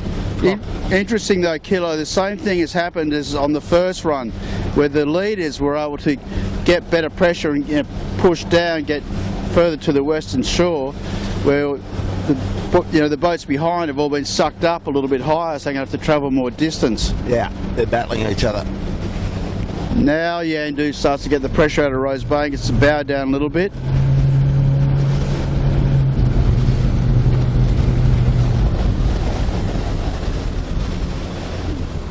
Coming up to our multi-hull Olympic squad again. Couple of coach boats out. I think we might give them a wide berth, was there? I don't think that's a very good headline for us to clean out the Olympic training afternoon. You don't need to get a bill from Matty Allen to repair a few knackers.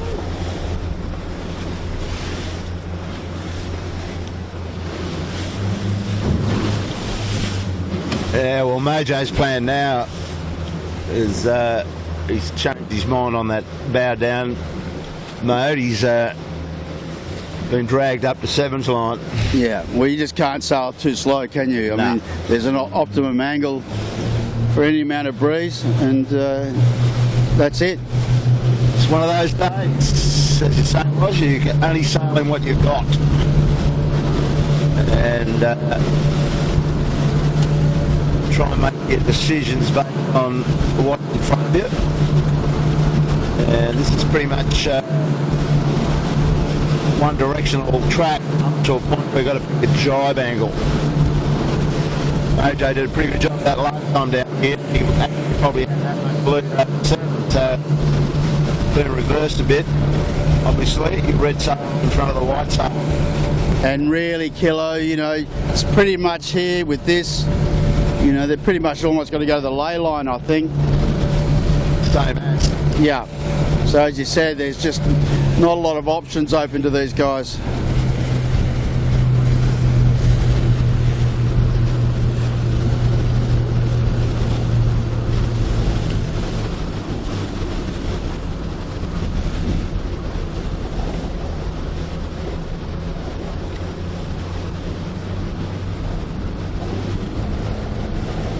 So you can see, you know, Ricky sliding in and out of the wing, just changing gears as the pressure goes up and down, just to keep the boat in the optimal mode for what breeze they have at the time.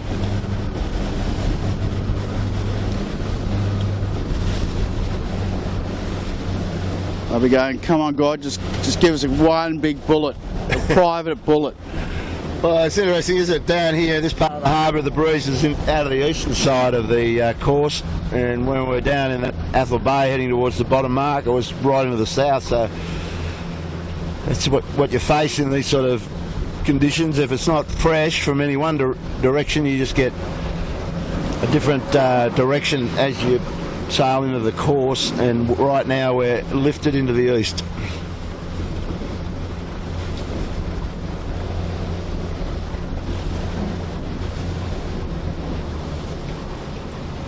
Well, the thing is too, just to the angle of the breeze and what, you know, the land is, yeah, exactly, up to the weather. You know, they've just got to keep going into that maximum pressure.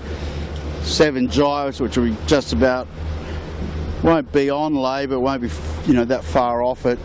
And of course they've got sound pigs to consider, so they, you know, there's a few little obstacles, hard marks, yeah, which sort of dictate what you can and cannot do. Mojo about to come into some nice pressure.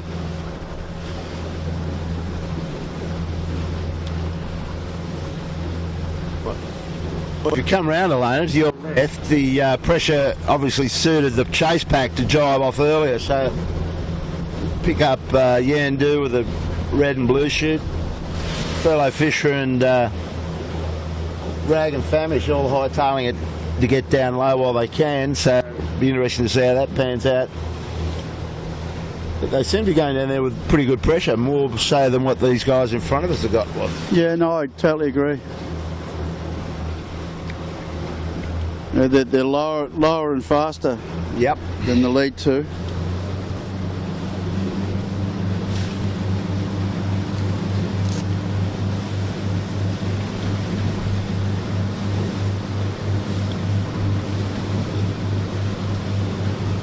Mojo will start to feel that pressure they're coming to in a minute, I'd say. Well, they certainly got their full attention. I was Lee looking quite intently at them. And having said that, further to leeward and ahead, 7's, you know, pulling 3 strings, so it's just very patchy, isn't it? Yeah.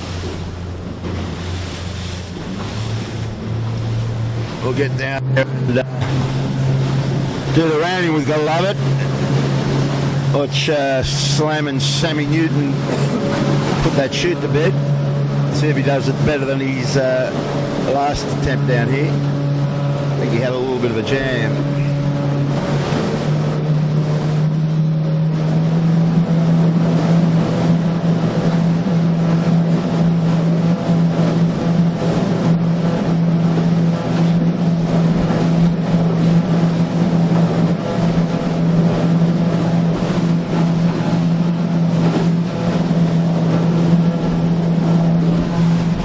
Rolls are in.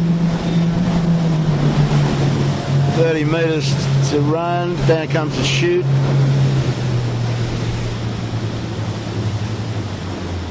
Sammy Newton probably got it down too early that time, was? Well, it was either do a complete jibe or just jibe drop. They probably didn't have enough time to do both. Yeah. To jibe and drop. So all comfortable, it's all packed away. Everyone's ready to get out on the wires around the mark and head back up the harbour. Yep. Nice smooth execution. Exactly.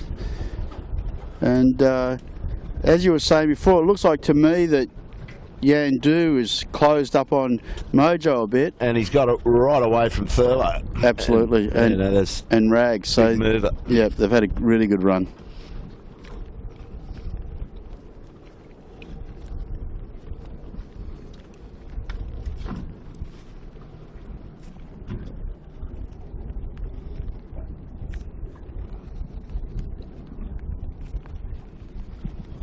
So John Winning and the team, they've done a good job. They've had a few times where those guys have come right back to them and they've fought them off. So they've been holding on to that third spot really well. Yeah, if he can get his bow down in this little one, I don't know if he's going to have to jibe again to jibe it, but be loving to be able to put his bow down right now. Yeah, and the gap is nearly a minute now between Mojo and Seven, so they definitely, if Seven's pulled out a little bit more on that run again. And Yandu's only going to be about, 25 seconds behind Mojo, so that's the closest they've been since right in the beginning. Look at Coggo coming in here. So it all tightens up again, as it usually does, for third on the podium. Ooh.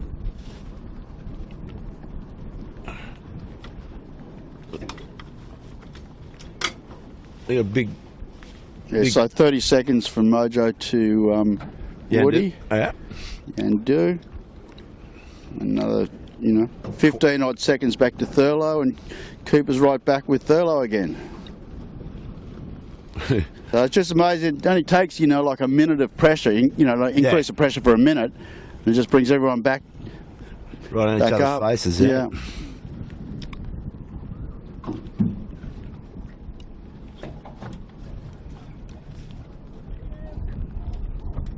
Well, there's the line-up. You've got to love it, right up in the middle of the stream there. Massive lane for himself. Great bit of real estate. So is Mojo. Tack back. And you'll probably find these chasing three will do likewise. Just buy themselves a nice little lane where they like the pressure and just head back up. Next in, John O'Witty back on board the Lumix, as we were saying. Good outing for them today. They haven't done themselves any disfavours today. A little bit slow on getting that one away. But I think they're out of whack with their crew right now. I think Mr. Everett usually sails on the sheet on that boat, putting the spinnaker away. So Daylight will be next, which will be coming straight at us. Elena is appliances online. And a Manly Ferry wants a lane, and he's going to get it off Rag. So that's going to hurt Rag, because they have to go through the lee of the ferry as well. Yeah. For a minute there. Sure. But geez, the back end of the fleet has just got absolutely hammered. Here's Asco trying to cross the ferry. That's a full bailout, isn't it? What's going on there? I don't know.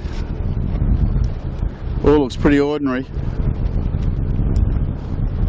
Well, they're across. But yeah, I mean, like we were looking at Fisher and Pike on the last beat, but now like they're miles back. They're still back in Nilsson Park, so it's just totally changed things. That's for Mojo and DeLonghi. The hoots off the ferry.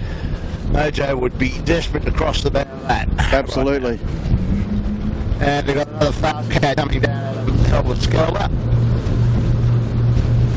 We're saying they had the harbour themselves, but not right now. A bit of commercial traffic blowing it up.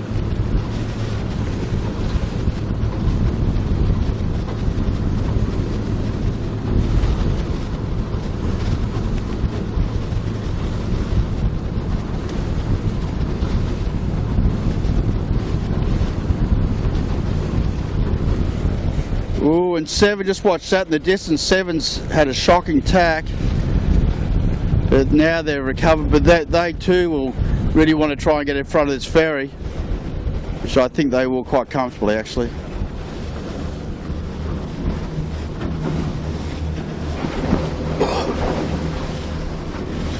just thinking David Witt has had one of his more average days out here today. I was just looking over my shoulder. He's back there with right at the back of the chasing pack, way back from the chasing pack, in fact. Yeah, no, I noticed that. And the kitchen maker was also back in that area, which is surprising. Anyway, it's one of those days. You just that first lap, you built the usual story. If you're not in the first 6 round, the first mark, the scratch rate, you get spat out. Yeah, it's all over then, isn't it? Well, it's just way difficult unless you got a lot of boat speed.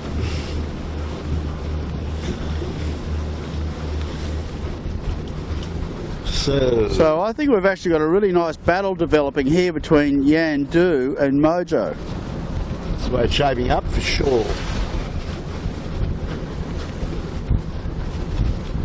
So what was a fight for third is now becoming a fight for second and third, I believe. Yeah, I think you're right on the money, was it? And this breeze is all over the shop. Down from each direction.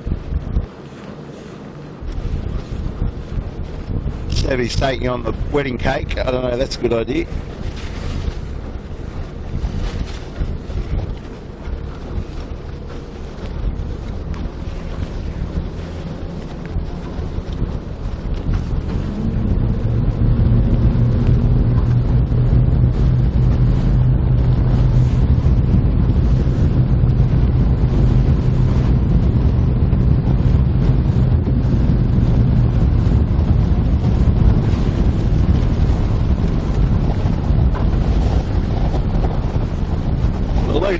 We're just following Mojo. He's taking the show right across to the east here. He's got some nice pressure, but when you look at the water there he goes. So we're just lining up with Gobble Up. Let's see if they've made any inroads as far as bow up to each other. Yeah, well, the breeze has got a little bit more steadier now, I think, Kilo, so it's probably not as big a risk as what it was early on. And if we remember the first time they did this, Mojo actually lost the lead by being on the west, and Seven was a little bit further to the east and made big gains. So it's sort of almost been a role reversal there. And maybe Mojo is closed up a little bit to Seven. Well, Seven's quite bad now coming back, isn't he? Yeah. Which he's got to do. He's got to stay with him, or he's got the luxury of that break that he's got, but he doesn't want to set up on a losing side.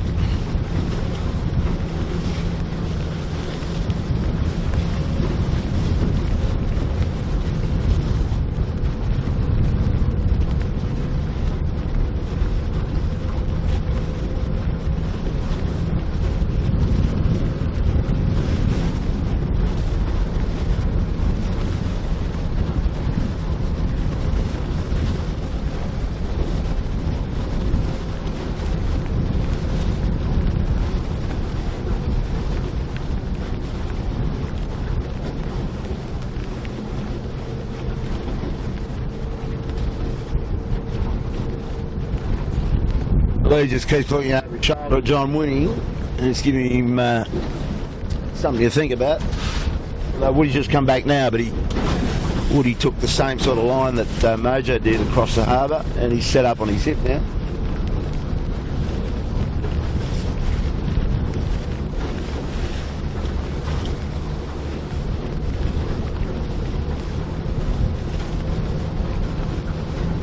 These little Nacra 17s get up and go, don't they, Kilo? Just looking at that.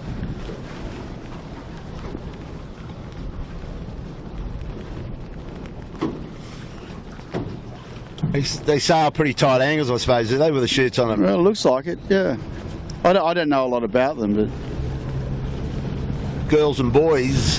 Yeah.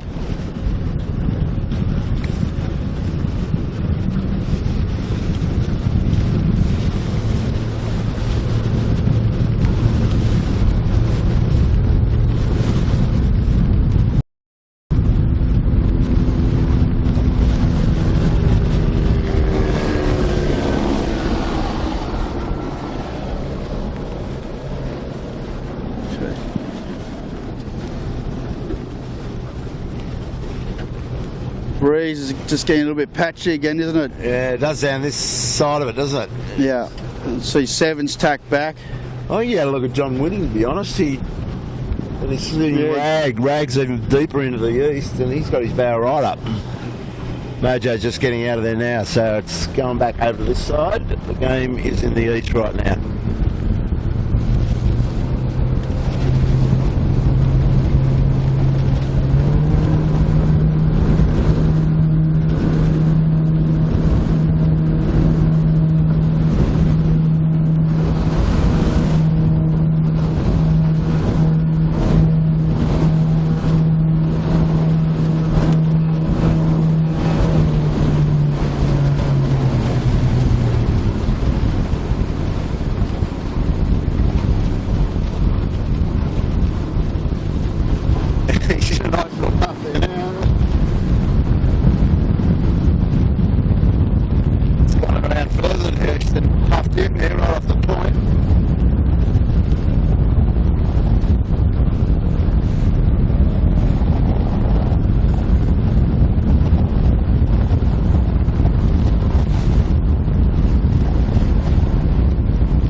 David the bookie was going to include 7 in the betting, and I just had a feeling instead of that from the bow of the Proclaim that somebody's on him. Yeah, there's one boy pretty happy, happened to stand in the rain and cheer them on.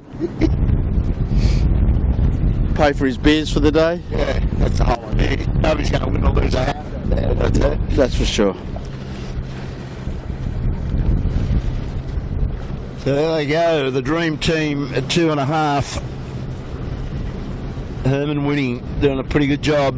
Yeah. Tidy sailor, Herman. He's done a lot of sailing. Yeah, sure. Brought up on the waterfront at Vaucluse. Got into Sabos, I guess it would have been. I think he won a 29er Worlds with you and McNichol. He did indeed. I was around, Woody and I were sailing in the old boats at that stage, and we went out and watched one of the heats. Pretty good little combo, those two. Very good. So what do we got now? We've got Mojo set up underneath. If you come round to the right alone, you just see the lineup. And what you were saying before with Rags being further to the east, had a better slant than Yandu. We've got a cross coming up here, and Yandu's still ahead. So nothing's really changed. But I think Rag may have actually caught up to them a bit, and I think Yandu might have dropped off the back of Mojo just a wee bit. I'd agree with that. And then you look right across, you've got Cocko's gone, rolled the dice and gone right over into Chowder Bay. Yeah. That's an interesting look.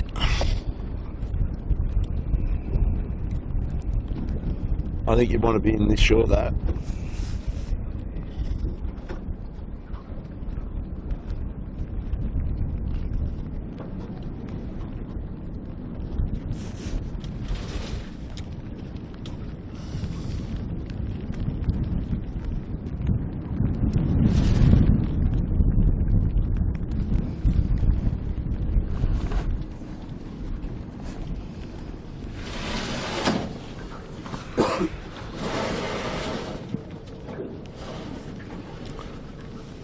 So pretty much the status quo was we've still got 7 comfortably over Mojo. The screws are being applied, but I don't think they're being applied hard enough for Mojo to lose second. Yeah.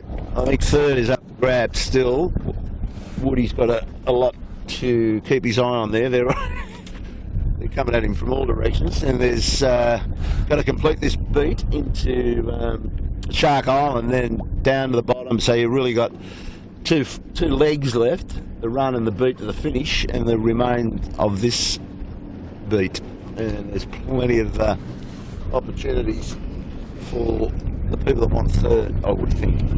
Yeah, and you're right, Killer. Like with Woody, and Yandu, you can't cover, and you've got boats going in different places on the harbour, on the race course. You can't cover both of them, so you've got to make a call. Yeah. And just talking about that, and you're talking about Thurlow coming out of Chowder, they've actually made a gain, and they were very close to Yandu. Even though Yandu did cross them, there was nothing in it. So, yeah, for sure.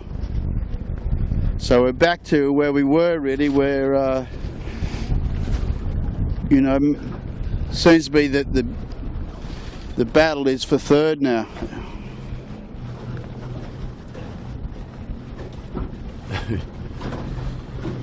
Good.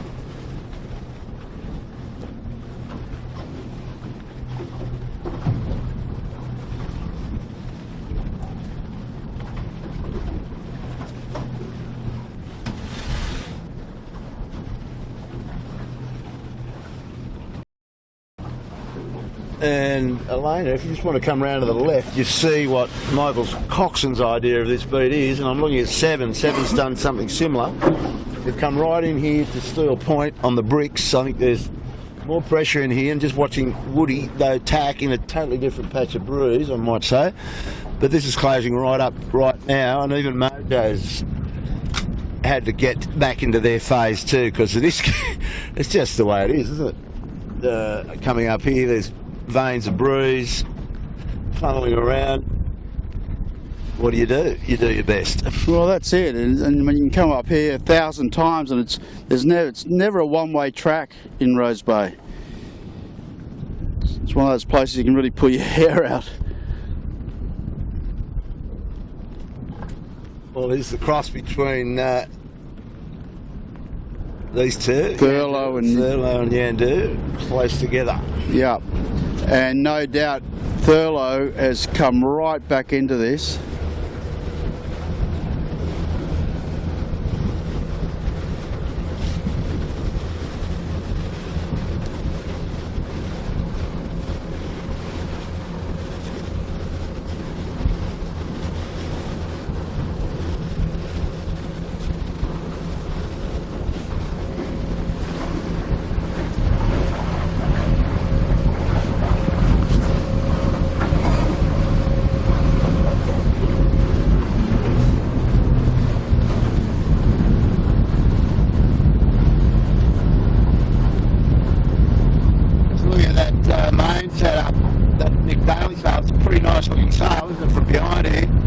Yeah, it's no doubt there's nothing wrong with the speed.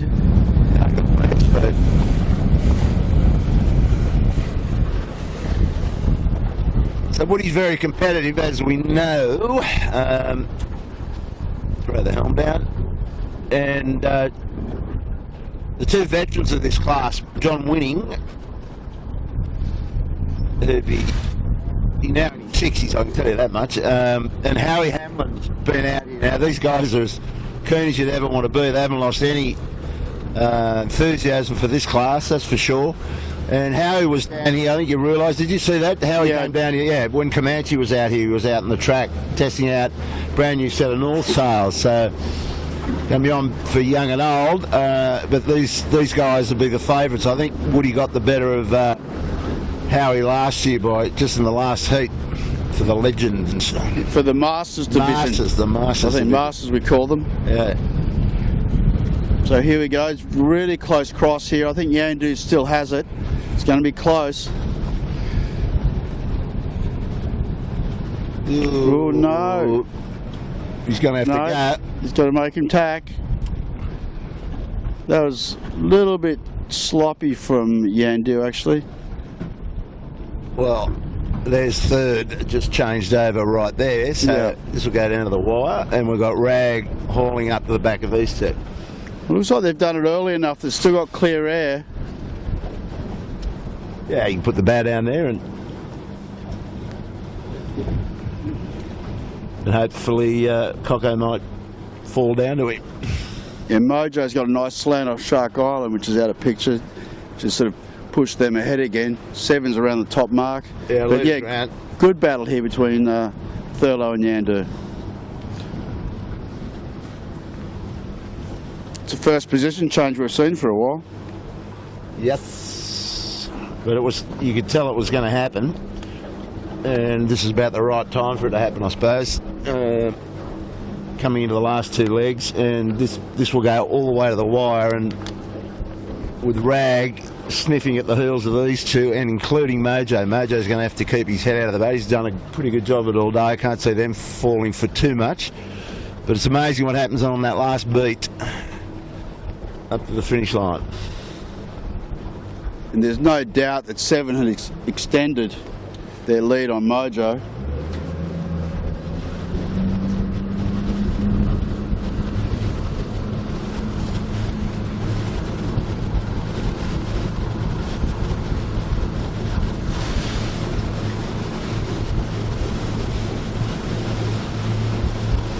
Well, that little manoeuvre there by Cocko, seeing he was on starboard, was able to push Woody just higher than the ley line that he wanted. So he's giving Woody a bit of grief right there.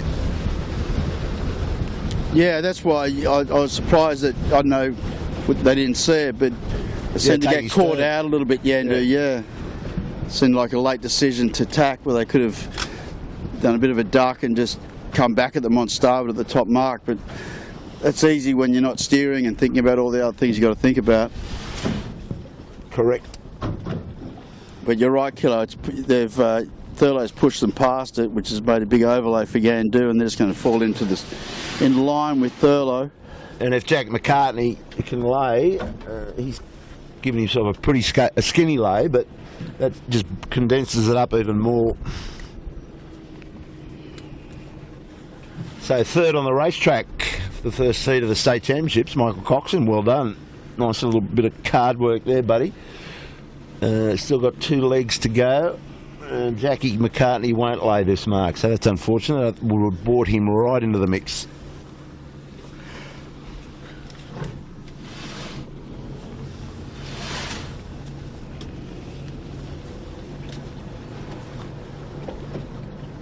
Just come round, Alona, you get a shot of the rag that's coming back. That's the reason why he couldn't lay it on that. He just got a big lift from the right. So they're fourth. Unfortunately, they didn't lay. And these guys have really got away from the people behind, haven't they? Yeah, I think they just all spread out. Yeah, they got the speed and they just wanted to be, they just had their eyes for this podium. I mean, the reality is that there hasn't been a heap of opportunities, has there? You know, it's, after the first part of the first beat, there's been a lot of options open. Yeah. Looking back where David Witt is, he's sort of in another postcode down there. So yeah, it was just one of those days. Yeah. I mean, long way ahead, but Seven, I didn't see it. It was the island, and whether they set their chute or they just got an enormous amount of pressure, but they've got 400 metre leeward gauge off Mojo, so they're big ups and downs. Well, that's what I was saying. This part of the harbour is where the south is. I'm just looking at those flags on the bridge. They've got a tad of west in them, haven't they, up on top of the bridge? Or my eyes getting... Yeah, could be. A little bit.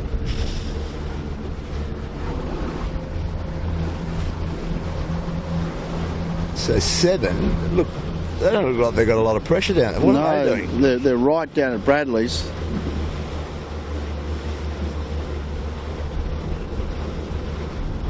But see, Yandu's just got massive gauge off Thurlow. Rags just got pressure. And something a lot lower line than the others. So I'm amazed at how much vang they have off on Rags, how much twist they get in the main. Yeah, well, that's more than anybody else I've seen out here. Yeah, they just have vang off, huh? Yeah, big time. Well, that's interesting. So they're getting nice and low rag now, and they've got some pressure to get down. They've got two on the rack. They've got a ferry to contend with as well. Ooh, that won't help them. And it's going to cross in front of them. So he needs to start sizing that hide up a little bit. But now you see the guys up above have got the pressure, because the pressure comes from there, obviously. So it's just snakes and ladders, isn't it? Yeah.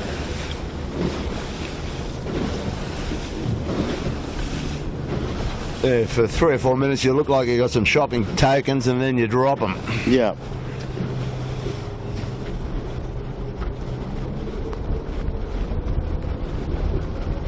So Jack is going to shave it into this ferry to try and keep himself a bit of separation. If he had a torpedo, it'd be all over for the Queen's Cliff.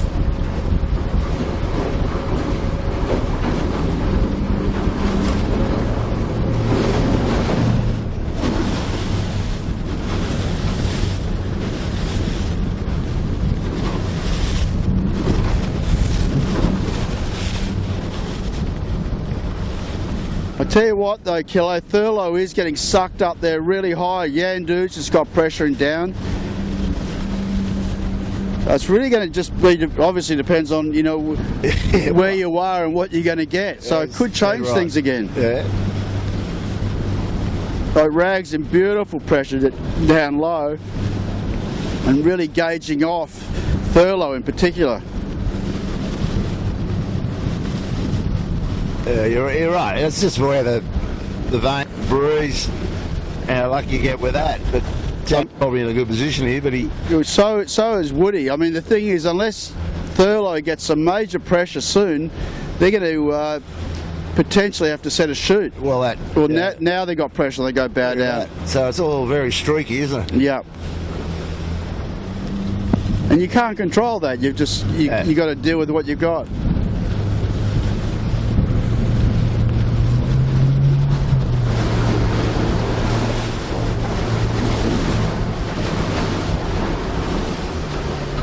Seven's around the bottom mark and he's on his way back to the judge, and I tell you who's close to him is Mojo.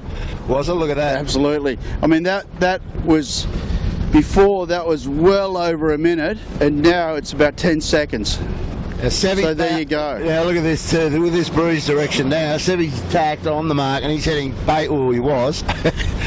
He had his bow right up, and Mojo's gone in for deeper into that, and he's tacked back now. Yeah, a lot of cards. And Mojo's up on 7. Yeah, she ain't over, buddy. No, it's not over. And Thurlow's struggling to get down to the mark at the moment. They are going to get there without setting, but coming in a little bit slow right now. Where Woody, even though they lost a bit of distance to them, they're going to come in hotter and faster. But look, if we go back to the lead, Mojo is 10 degrees higher than 7 at the moment. So this isn't over.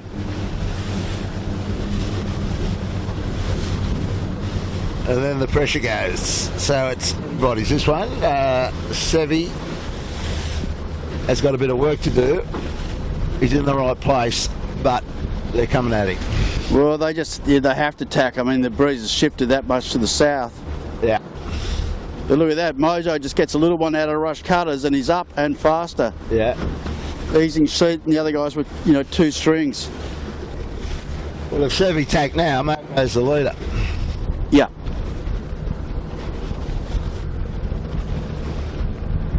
So in front of us, Michael Coxon, same line as Mojo, standing into that knock, and he would have no doubt seen the 2 leaders, how they were affected by Sevy went early, and so has John Winning gone early, roll the dice, give himself a shot. And what will Jack do? Will he split them up, or he has to, doesn't he? Yeah, I don't know. There is a little bit of a line of pressure, a little bit out to the right.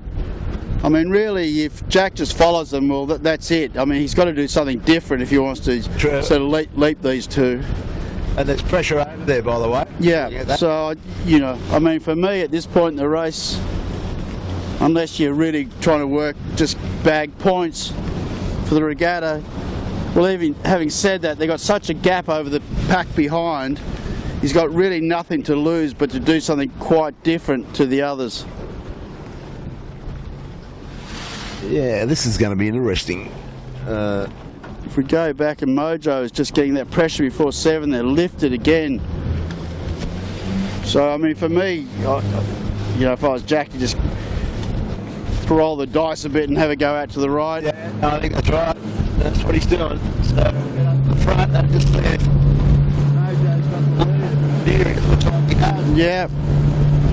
So that's good, eh? Something actually happened. Particularly going to the finish line. We've been out here for a long time, boys, over the years, skids up and down this part of the water, going back to the finish line on Clark Island. And boy, oh boy, lots of things happen, particularly on the way to the judge. Yeah. And the other thing, 2 Kilo Ferries just come around Bradley's, which could affect Yandu. Don't know how polite the driver's going to be.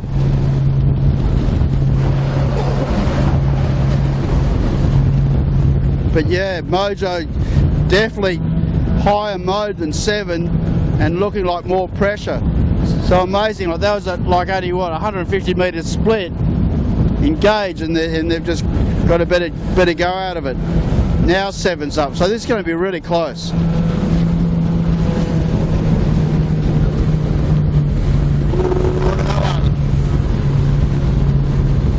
Mojo's pretty much on the way to the finish at that rate. Exactly. So you can't lay it there. And look, another little righty for Mojo. They'll be loving this. You know what? And that was amazing. It was so they really fell off the back of 7 and just all changed on that last reach. Look at that. It's a more goal. They're going to be reaching to the finish in a minute.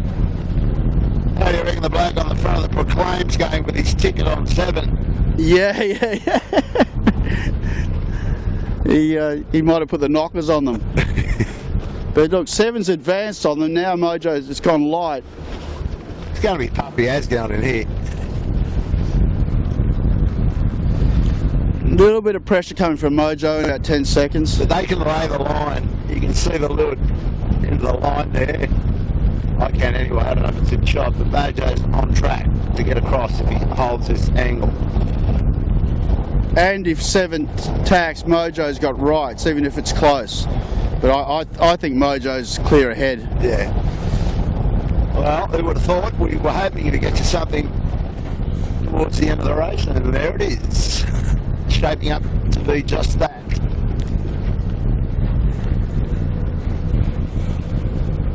Yeah, you can see. So don't rip up your tickets, Kilo. Don't rip up your tickets. There's always plenty left, isn't there? Just when they were saying there was not many overtaking opportunities late in the race, it's just happened right at the death. I think you're comfortable, Lee. Just checking under the boom to see where Sevi is. You go back to the book of sailing, the racing etiquette, or whatever you want to call it. But Sevi really let Mojo go, didn't he? Yeah, let him off the hook. Yeah, he let him go. I mean, what normally would happen if it was a major championship, which this certainly is, bragging rights big time with this win. But yeah, you'd stand on until the oppo attacks, and then you sit up on top of him. Soft cover. That didn't happen. Soft cover. Here comes 7. It's going to be close, but you know, as I said, like Mojo's got rights. No, Mojo clear ahead. So yeah, well done to the boys. Yeah, nice job. Good Mojo. finish. Like only about 3 seconds in it at the end. A ripper. Yeah, my word. Go you good thing. Lee Napton, they're just acknowledging each other. Well done, boys. Mike McKenzie, Ricky Bridge. And on the big red 7, second today, Sammy Newton, John Winning Jr., Herman, and Sebi Jarvin. They'd be a bit pissed off about that, I think, when they look back at what they could have done. Yeah, maybe. Well, it's the same old story. Just keep yourself between the finish line and the opposition, which they didn't do. Exactly. Anyway. But they'll be all right with it. You know. No, of course. Well, they've had a good day. Herman's jumped in, done a good job, and, you know, just lost it at the end. Well, what do you reckon Mocky will be sort of saying to them, this is the hardest match of all time? all time, especially with his son, I think. So he's our first finish coming up. Lena, I guess you're already on this, but we've got running hot for 3rd, and Johnny Winning can't get to the line, so that's it. The race for 3rd. Michael Coxon picked that up in the last part of the beat to Shark Island. He's pretty happy. I can hear him talking across the water. Yeah, but Woody did a good job. Those guys did a really good job today. You know, maybe one little mistake, but even if they duck then and come back, who knows? You know, that they mightn't have got it anyway. True. So, rather unremarkable. And Rag, look, Rag's coming in on this. Like, Yandu's only just going to get across. So that was probably the best battle for the day in terms of, you know, the whole race was those 3, wasn't it? Yeah, and that last beat up here is always always a beauty. You don't want, as you say, don't want to rip your tickets up if you're third or fourth around the bottom. If it's a day like today, you just witnessed it. So Warwick, I should probably make a call to our man in the club, but we'll just see who else we got. Where did Lumix end up at all of that? Yeah, they've all just. Well, Lumix might get across in 5th place. But they've all sort of just all dropped off. But, you know, the back markers, like, you know, they ended up like 2 legs behind in the end. Just, as you said a couple of times, the rich just kept getting richer and richer. It's a long day when that happens too. Oh yeah. Oh yeah.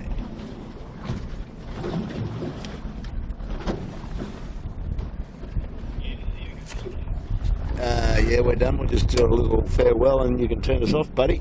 Just keep your eye on the. You in front of the computer? Not yet. Why don't we just say farewell, adieu? Just wait till we finish talking. If you can get it. You got any sound there? Okay. Just whenever you think we're finished, turn it on. Okay, thanks, mate. Bye. There you go, folks. That's the communication system we're using right now. We've got the guy that manages the bar, Joe, in the club. He's going to switch our live stream off. But prior to that, I want to thank Warwick Rooklyn. Thanks, buddy, for coming out again. Thanks, Gillo. Sorry, wasn't all that vocal a day, but you know, yeah, it's all pretty chilled out. We called what we could see and didn't hear back too many people. Yeah. We're still alive, mate. Always good to... Well, we're back on the water too for the rest of the season, which is good to get back in the swing of it again. Elena de Bruin, well done, honey, on the camera. We'll say farewell as Lumix and Pure Blonde scrape across the line. We'll get ashore, get us some dry clothes, and we'll see you back here next Sunday. It'll be Heat 2 of the New South Wales Championships. Hopefully we'll have the sunshine for you.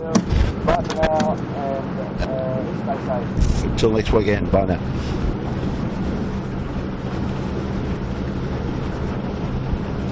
He's going to hightail it straight out? Nah. See. Huh? Have a beer. Yeah.